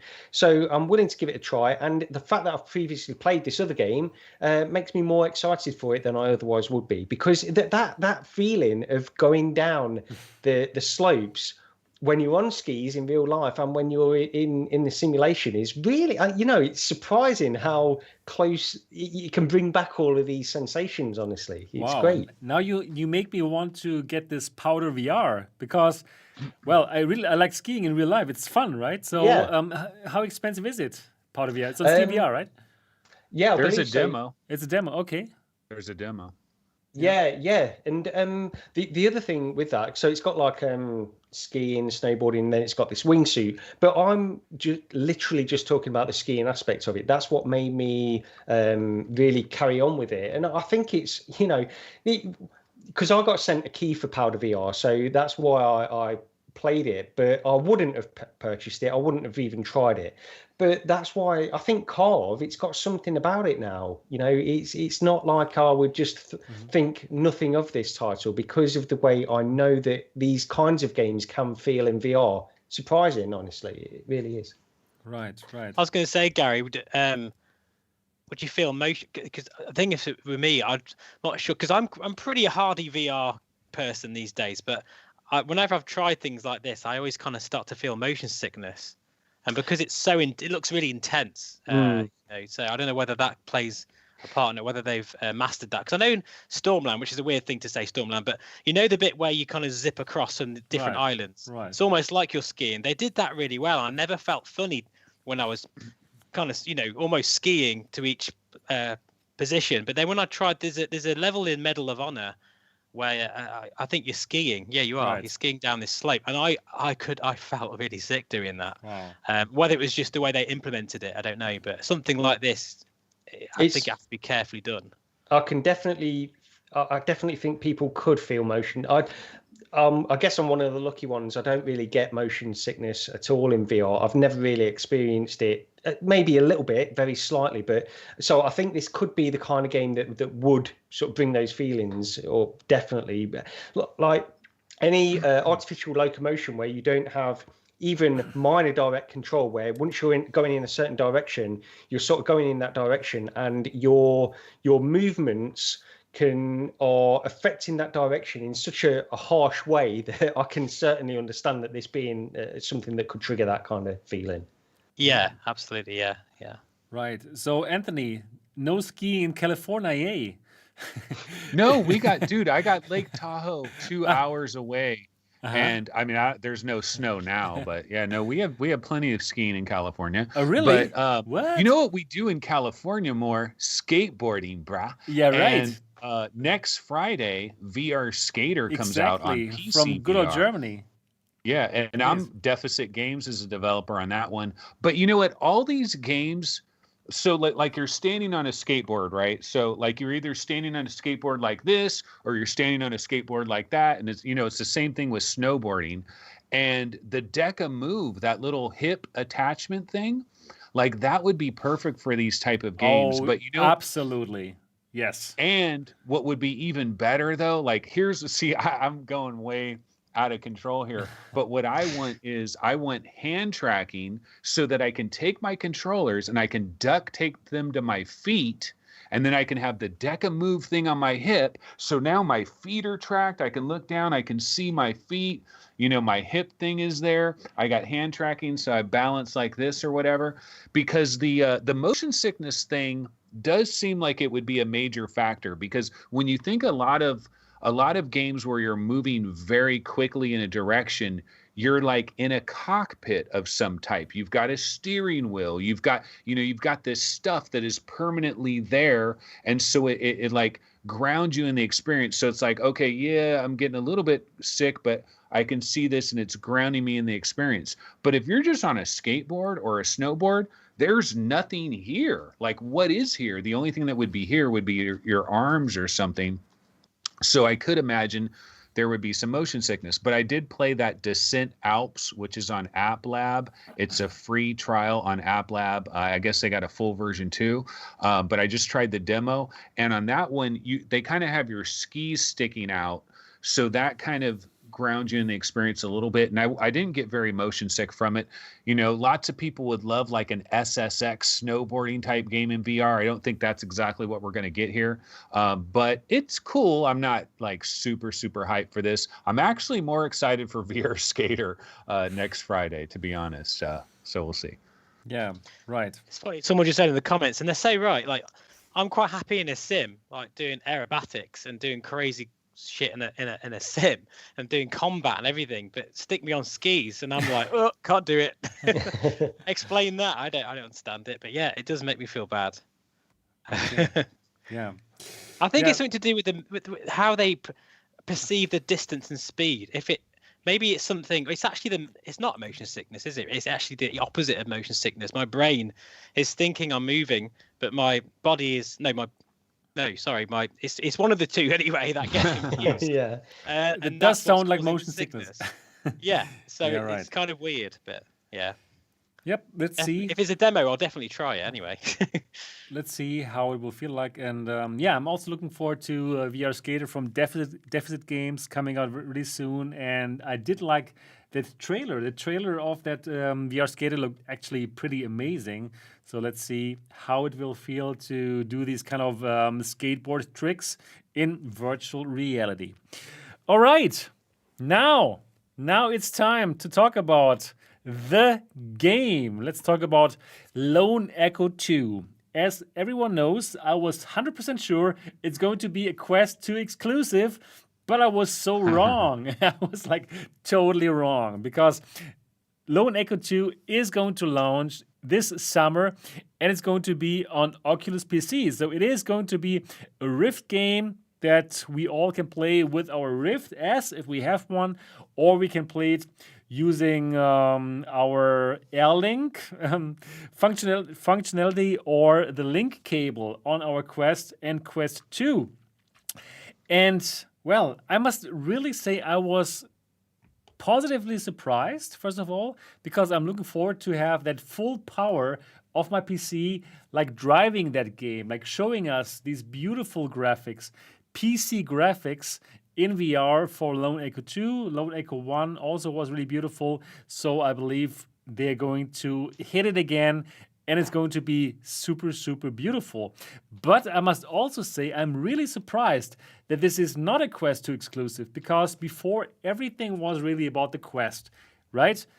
And they were pushing the Quest platform, and now recently also especially pushing the Quest 2 with the Resident Evil 4 exclusivity and Air Link only being on Quest 2. So I must honestly tell you that I was very surprised that they're not pushing Lone Echo to the Quest 2 as an exclusive game. And especially, this was slated to launch in 2019. So why that really long delay? In my opinion, it was to dump it down to Quest 2 standard, but no, I was wrong. It's going to happen on PCVR. So what are your thoughts on it? Gary, what do you think about it? Why is it a PCVR Rift game? And what are your general thoughts about this coming to PCVR and not to Quest? Well, I would say that I think that there's a couple of things. I believe that there is no way they wouldn't have tried to get this on Quest anyway, or Quest 2. This is a no-brainer. If they could do it, then they would do it. And my further thoughts on that are really around the fact that either they've managed it by really lowering the fidelity down, but they're not ready. So I had this theory that I put on Twitter where I said that basically because they've just had this Resident Evil 4 thing about being the first Quest 2 exclusive, then perhaps they didn't want to announce another Quest 2 exclusive at exactly the same time. So perhaps that could be, I hope that's the case, because while I think it was always coming to PCVR anyway. So I think that's great that they are doing that, because I think that there is no way they wouldn't have brought it to PCVR. The more interesting thing for me is whether they can put it on Quest 2. And the presenter, the thing that's stopping me from really getting behind that is because the presenter did say specifically you can play on Quest 2 through a link cable. Why would she mention that if eventually there were any plans or any possibility that it could come to Quest 2 natively?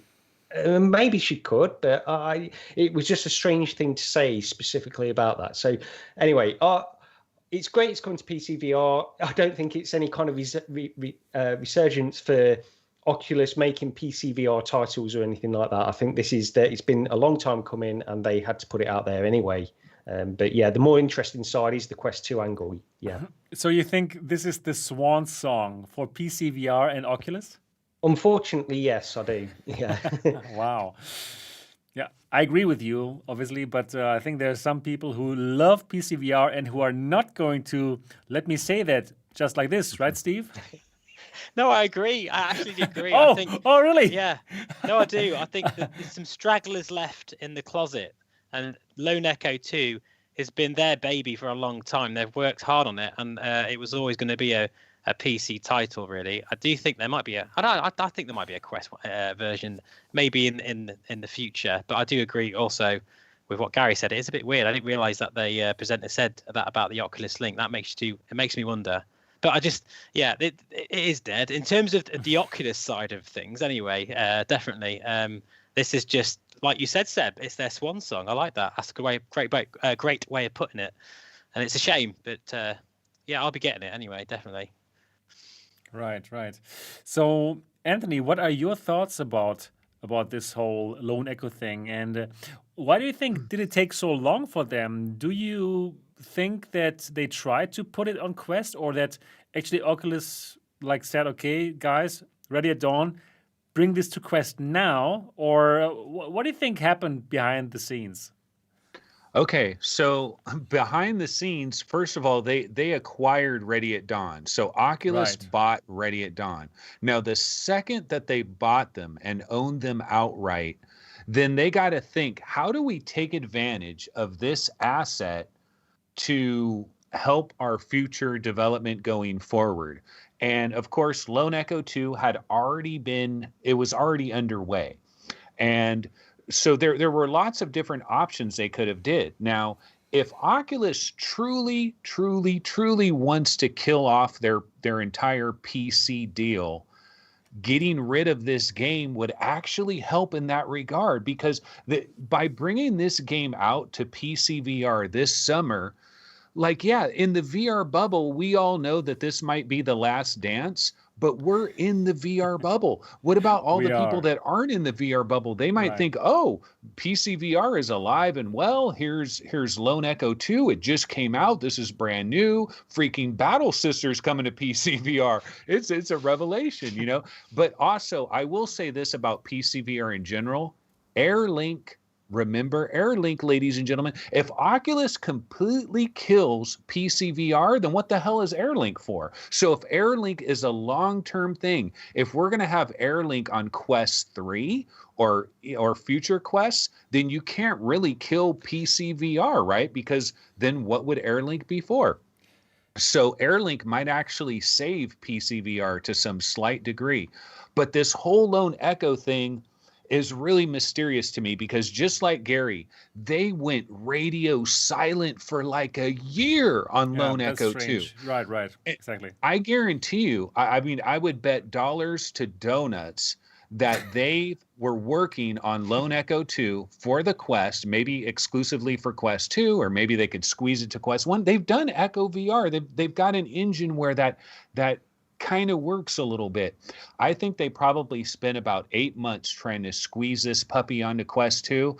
And then at a certain point, they were like, I don't think this is going to work. And so then they diverted. And then that's why it was radio silent for an entire year. But honestly, I could spend an hour talking about this, because what direction is Oculus going in? Your best developer under your entire stable is Ready at Dawn. Why do you have them working on Lone Echo 2 for all this time if the Quest 2 is your baby? One of the major things, really one of the major, right. and one of the huge balls that Oculus has dropped in this entire deal, the Quest 2 is your baby. It's selling like hotcakes. Everything's great and wonderful, right? But where is the AAA Quest game? Where is the $30 million Quest game? This is missing from action. Do you know that the Quest turns 2 years old on May 21st?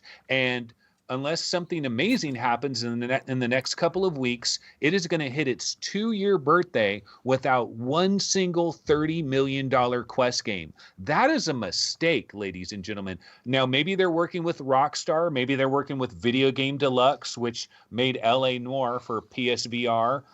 Maybe something's going on in the background. I mean, we obviously know about Assassin's Creed and Splinter Cell and all of that. But I'm kind of amazed that they kept letting this studio continue to bang away on Lone Echo 2 and finish it if this is a dying platform for them and everything is about the Quest. But part of it could be, well, you don't want to piss off your number one developer. They're knee deep in development on this. You got to let them finish it. I don't know. I would love to be a fly on the wall in the boardrooms with Zuck and Boz and the boys, and figure out what's going on here. Right. It's a good point. I think perhaps the fact that Air Link is going to be here for maybe, like you say, for next generations as well of Quest. Maybe it might be Oculus's way of just dipping their toes in the PC waters, just in case things change. They've always got that capability there. And some people love Oculus headsets, even for PC-based VR. They would prefer that because the better sweet spot. The optics are better in the Oculus headsets. The software in the Oculus headsets is the best. So, I think for me, I will always have an Oculus headset because I love Oculus and I love the way that they do things, apart from the Facebook login. So for me, I don't know. I think they're catering for a certain amount of like probably the people like me that actually still want to own that Oculus headset for those PC titles. That they will still come. PC VR is not completely dead. It never will be. And I think when those big games come out, even if it's fewer between releases, it will still be available to play on the Quest 2, Quest 3. But didn't a lot of us think though that Oculus wants to shut down the Rift store and just get away from PC altogether? Because think of all the headaches of people connect, what motherboard do you have? What processor? Think of the support issues that they get that we don't know about. If they completely sever ties with PC, then all they have is these standalone devices where they know exactly what video card you got in because there's only one. There's no complications, there's no weirdness. So I thought long term they wanted to get rid of this Oculus Rift store. But if Air Link is going to be a thing, you don't get rid of that store. So the store remains, the technical issues remain, the support remains. And then at that point, if you're keeping all that going along, then of course you're going to bring out a couple. I mean, I'm not saying they're making Stormland and stuff like that anymore, but I think they're going to still bring some stuff to the Rift store, like Battles. It really would be cutting the nose off to spite your face in that respect, because I think it's always going to be that, as I said, the PC market, a bit like Steam VR. I presume Air Link works on Steam VR. Steam VR is a massive platform, and there's so many amazing new PC VR games coming out there. Why, shut that door when all you need is that wireless link that the Quest 2 is already capable of? It just doesn't make sense to me, really. So that's, from my point of view, really. But I know what you're saying, Anthony, though. I think the Rift store is definitely it's about gone now, and it's just being propped up by probably Lone Echo, which will be the swan song. But I think Air Link is their way of keeping their options open in the future. Okay, it is that time of the Next Dimension podcast where I talk about cloud. You know it would happen, right? And this is the time again. So PCVR is not dead. It's going to be really huge. It's going to be the most important thing because we're going to get cloud streaming in virtual reality at one beautiful point in time. And then all of the Steam VR games, they are going to work on the Quest 2 and Quest 3.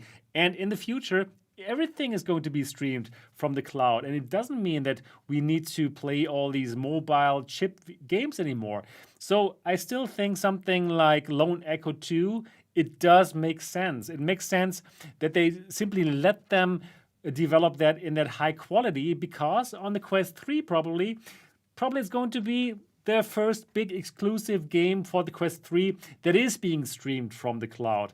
And one thing that is simply a very good indicator that they are working on cloud streaming already is that they don't allow cloud streaming on the Quest store right now. Just like they didn't allow Guy Godin with Virtual Desktop to be on their store because they were working on their Air Link, right? And now there's Plutosphere, there's Shadow PC, and they don't allow those games on the Quest store because they're working on cloud streaming themselves. And I just got into the beta of Plutosphere, so I will be able to play SteamVR games on the Quest 2 using a cloud PC, using Plutosphere, and that's going to be very exciting. And I'm going to make a video about this later again, once I can try it. And that is the future of all of our VR gaming. And I'll be the guy who told you so. Once that's going to happen. So I think PCVR is not dead. It's going to be very alive because all of the games will be streamed from the cloud, and we're not going to play them on a Snapdragon XR2 or XR3 or whatever. It is going to be streamed from the cloud. Wouldn't you agree, Gary?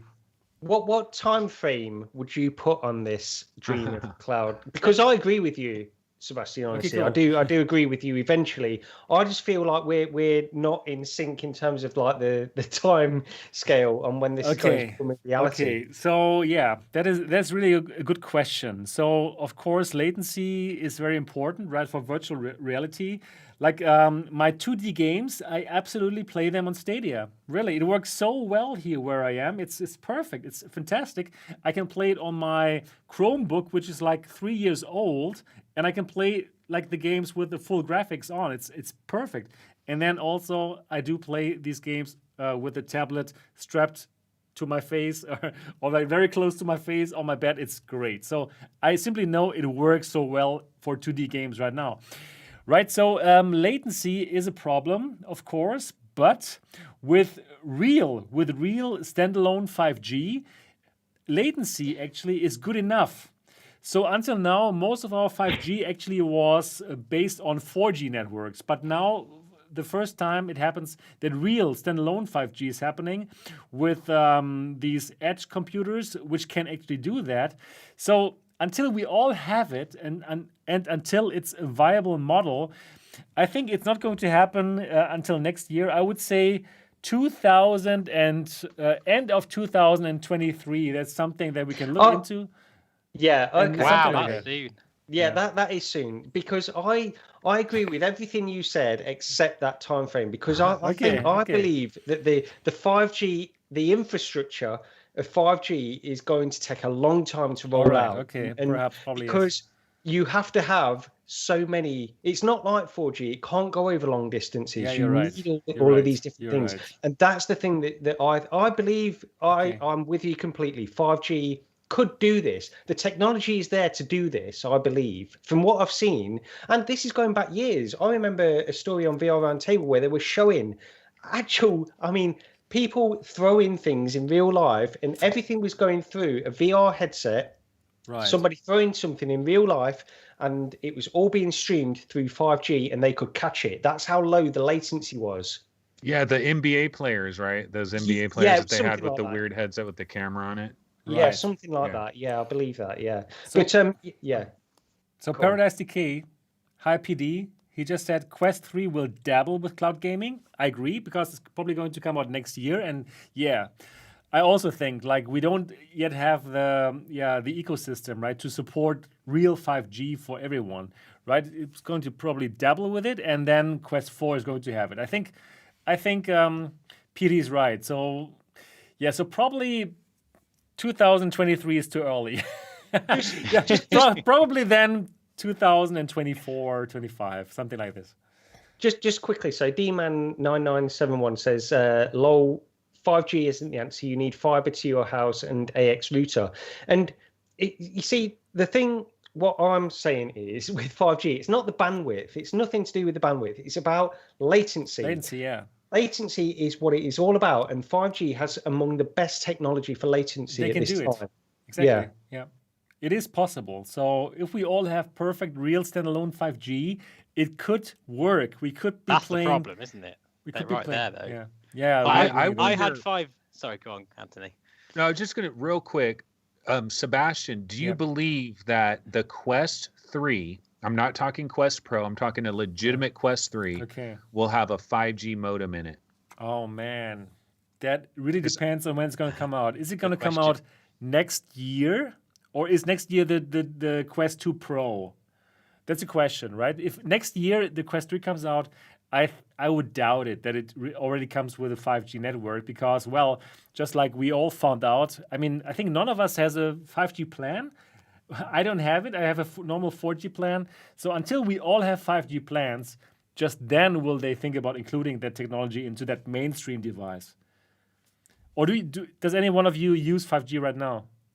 I have No, 5G on my phone, but I mean, Yeah, me too. But I don't. It's use quite funny actually because I had 5G on the top of a pass in Lake District in the middle of nowhere. I had 5G, but I recently stayed in a hotel in London because of work, and I had 4G. So how does that Okay. work? Yeah. Well, it's a good job you've had your vaccination because, of course, we Yeah. all know 5G. Yes. Mark Vado points out in chat. Yeah. Yeah, right. Yeah, well said, like Mark Vado. Exactly. So good that you guys already have the vaccination. Like I cannot use 5G, obviously, right? Since I don't have it yet. Yeah, so this is going to be very exciting, right? Will the Quest 3 have a 5G modem? Then what do you think, Anthony? I don't think it will. So I Right. think maybe Quest 4 will. So then that puts you like 2025 at the absolute earliest. Yeah, right. So yeah, I So- was wrong with 2023, I think. I must change that to 2024 or 2025, but then for sure. So yeah. And judging by what Facebook said the other day, I don't think there's going to be a Quest 3 for a while yet. Actually, we were contemplating whether there'd be Yeah, a. they say that, but God, Right. do we really believe them? They love doing stuff. I don't know. Exactly. Yeah, it's hard to tell. But I don't know. I mean, I'm not. I don't know. I don't know enough about it, but I don't think there'll be a modem or a 5G support until Quest 4, perhaps. I don't think, but who knows? Really, it's a tricky one to answer. Yeah, but that Greetings is to Monty. definitely- Thanks, buddy. Just on the chat saying hello to. This is actually Doris, by the way. She's a bit poorly at the moment, so just giving her a cuddle. Okay, great. Yeah, so that is absolutely a very exciting topic, Cloud XR. I'm a very big proponent, as you all know, and I'm looking forward to try it out now with the Quest 2 and Plutosphere very soon. Yep, so Lone Echo coming to the PCVR headsets, and yeah, I'm looking forward to play that. All right, we already have now reached the 2 hours mark, and that's a good time to end episode number 18. I really enjoyed it again, of course, and it was great to have have Gary back on and Steve back on and Anthony. Like, this is exactly the same crew of the very first episode of the Next Dimension podcast, and now we're here already at number 18.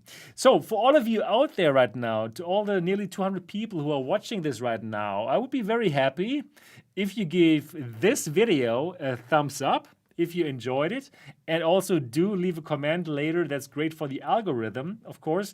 And also, please now get out your iPhone and iPad if you have one, open the podcast app and look for the Next Dimension podcast, and do leave us a 5-star review.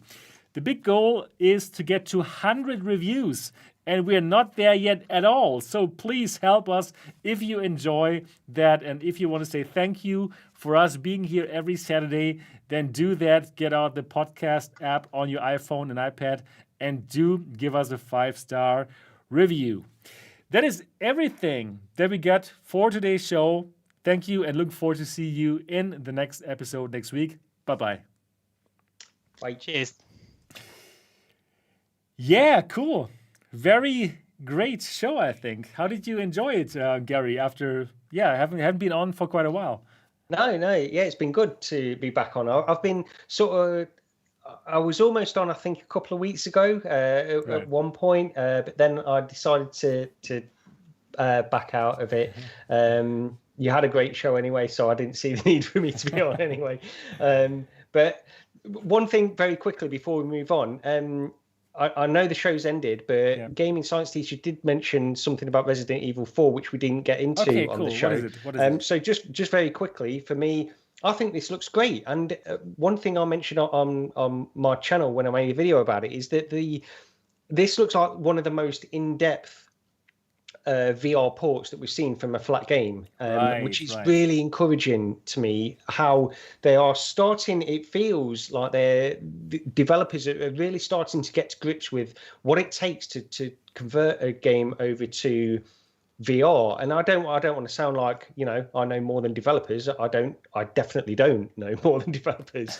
But it feels like something like Bethesda, for example, like Skyrim and Fallout 4, they were great ports, among my favorite games in VR, but they felt a little bit half-hearted, in all honesty, in terms of bringing VR mechanics in. So I just wanted to mention that. That's the Resident Evil 4 looks great. Oh wow! We didn't mention Resident Evil, did we? Yeah, we didn't. Yeah. Yeah, I'm really excited about that one, definitely, because it's been a Quest 2 exclusive. It's about time. Yeah, let's see how a real Quest exclusive can look like. And I'm even though I don't like horror, I did play Resident Evil 4 on the GameCube when I was young, and I'm looking forward to that. And I believe it's going to sell lots of Quest 2s, another system seller, right, Anthony? What do you think? Well, this entire episode, I kept waiting for you to say, and now we're going to talk about Resident Evil 4. I and totally we never did, but it's okay because before they did that showcase, it was the Resident Evil thing the Resident Evil showcase or whatever, where they announced that the thing was happening and Mike Verdu talked about it, blah, blah, blah. I really had almost no enthusiasm for it. I wasn't jazzed for it. I wasn't even caring that much about it because I thought it was just going to be another run-of-the-mill VR port. Just get it on there, it's done. Okay, it's working. Basically create an emulator, give it a VR viewpoint, and just throw it on the Quest and call it a day. But then when we actually got this Oculus Quest showcase thing, even though I had no interest in RE4 that much, as I was watching this and they were talking about what Gary was talking about here, the way it sounds like, they added teleport, there's room scale, you're grabbing things with your hand. In Fallout 4 VR, there were desks and tables and stuff, but you couldn't open a drawer or anything. It kind of sounds like what they did with this game. They got Armature Studios, they got Oculus Studios, they got Capcom. So 3 different developers working together on this thing. And she said they've been working on it for 2 years. So what I think really happened here, do you remember when Jason Rubin said he was going to talk to Capcom about Resident Evil 7 and ultimately that fell through? But I believe that fell through, but then they signed this deal for Resident Evil 4. And so I think ever since then, they've been slowly banging away on it and seeing all the footage, the spatial 3D audio with the crows and all that stuff. I'm actually legitimately excited to play this thing now where I had almost zero interest prior. This is way more than a port. I'm definitely excited about it. Wow. So really good that we have these after hours for this podcast so we can talk about all the things that we forgot to talk about. Yeah, cool. So definitely cool. Resident Evil seems to become a great port from 2D to VR, and looking forward to it. And lots of people are going to pick this up, and probably also the Quest 2 because of it.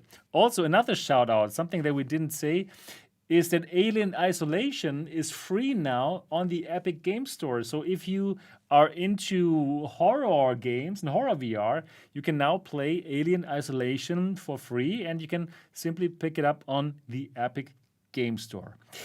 It's the Mother. I think you need to get the Mother VR mod. Right. Is that correct? Right. You have to get the mod to make it happen. But there's lots of good tutorials how to do that. It's very simple. And does it make you jump? Can I ask that in the chat? Is it really scary? Because if it is, I might stream it. It'd be quite funny.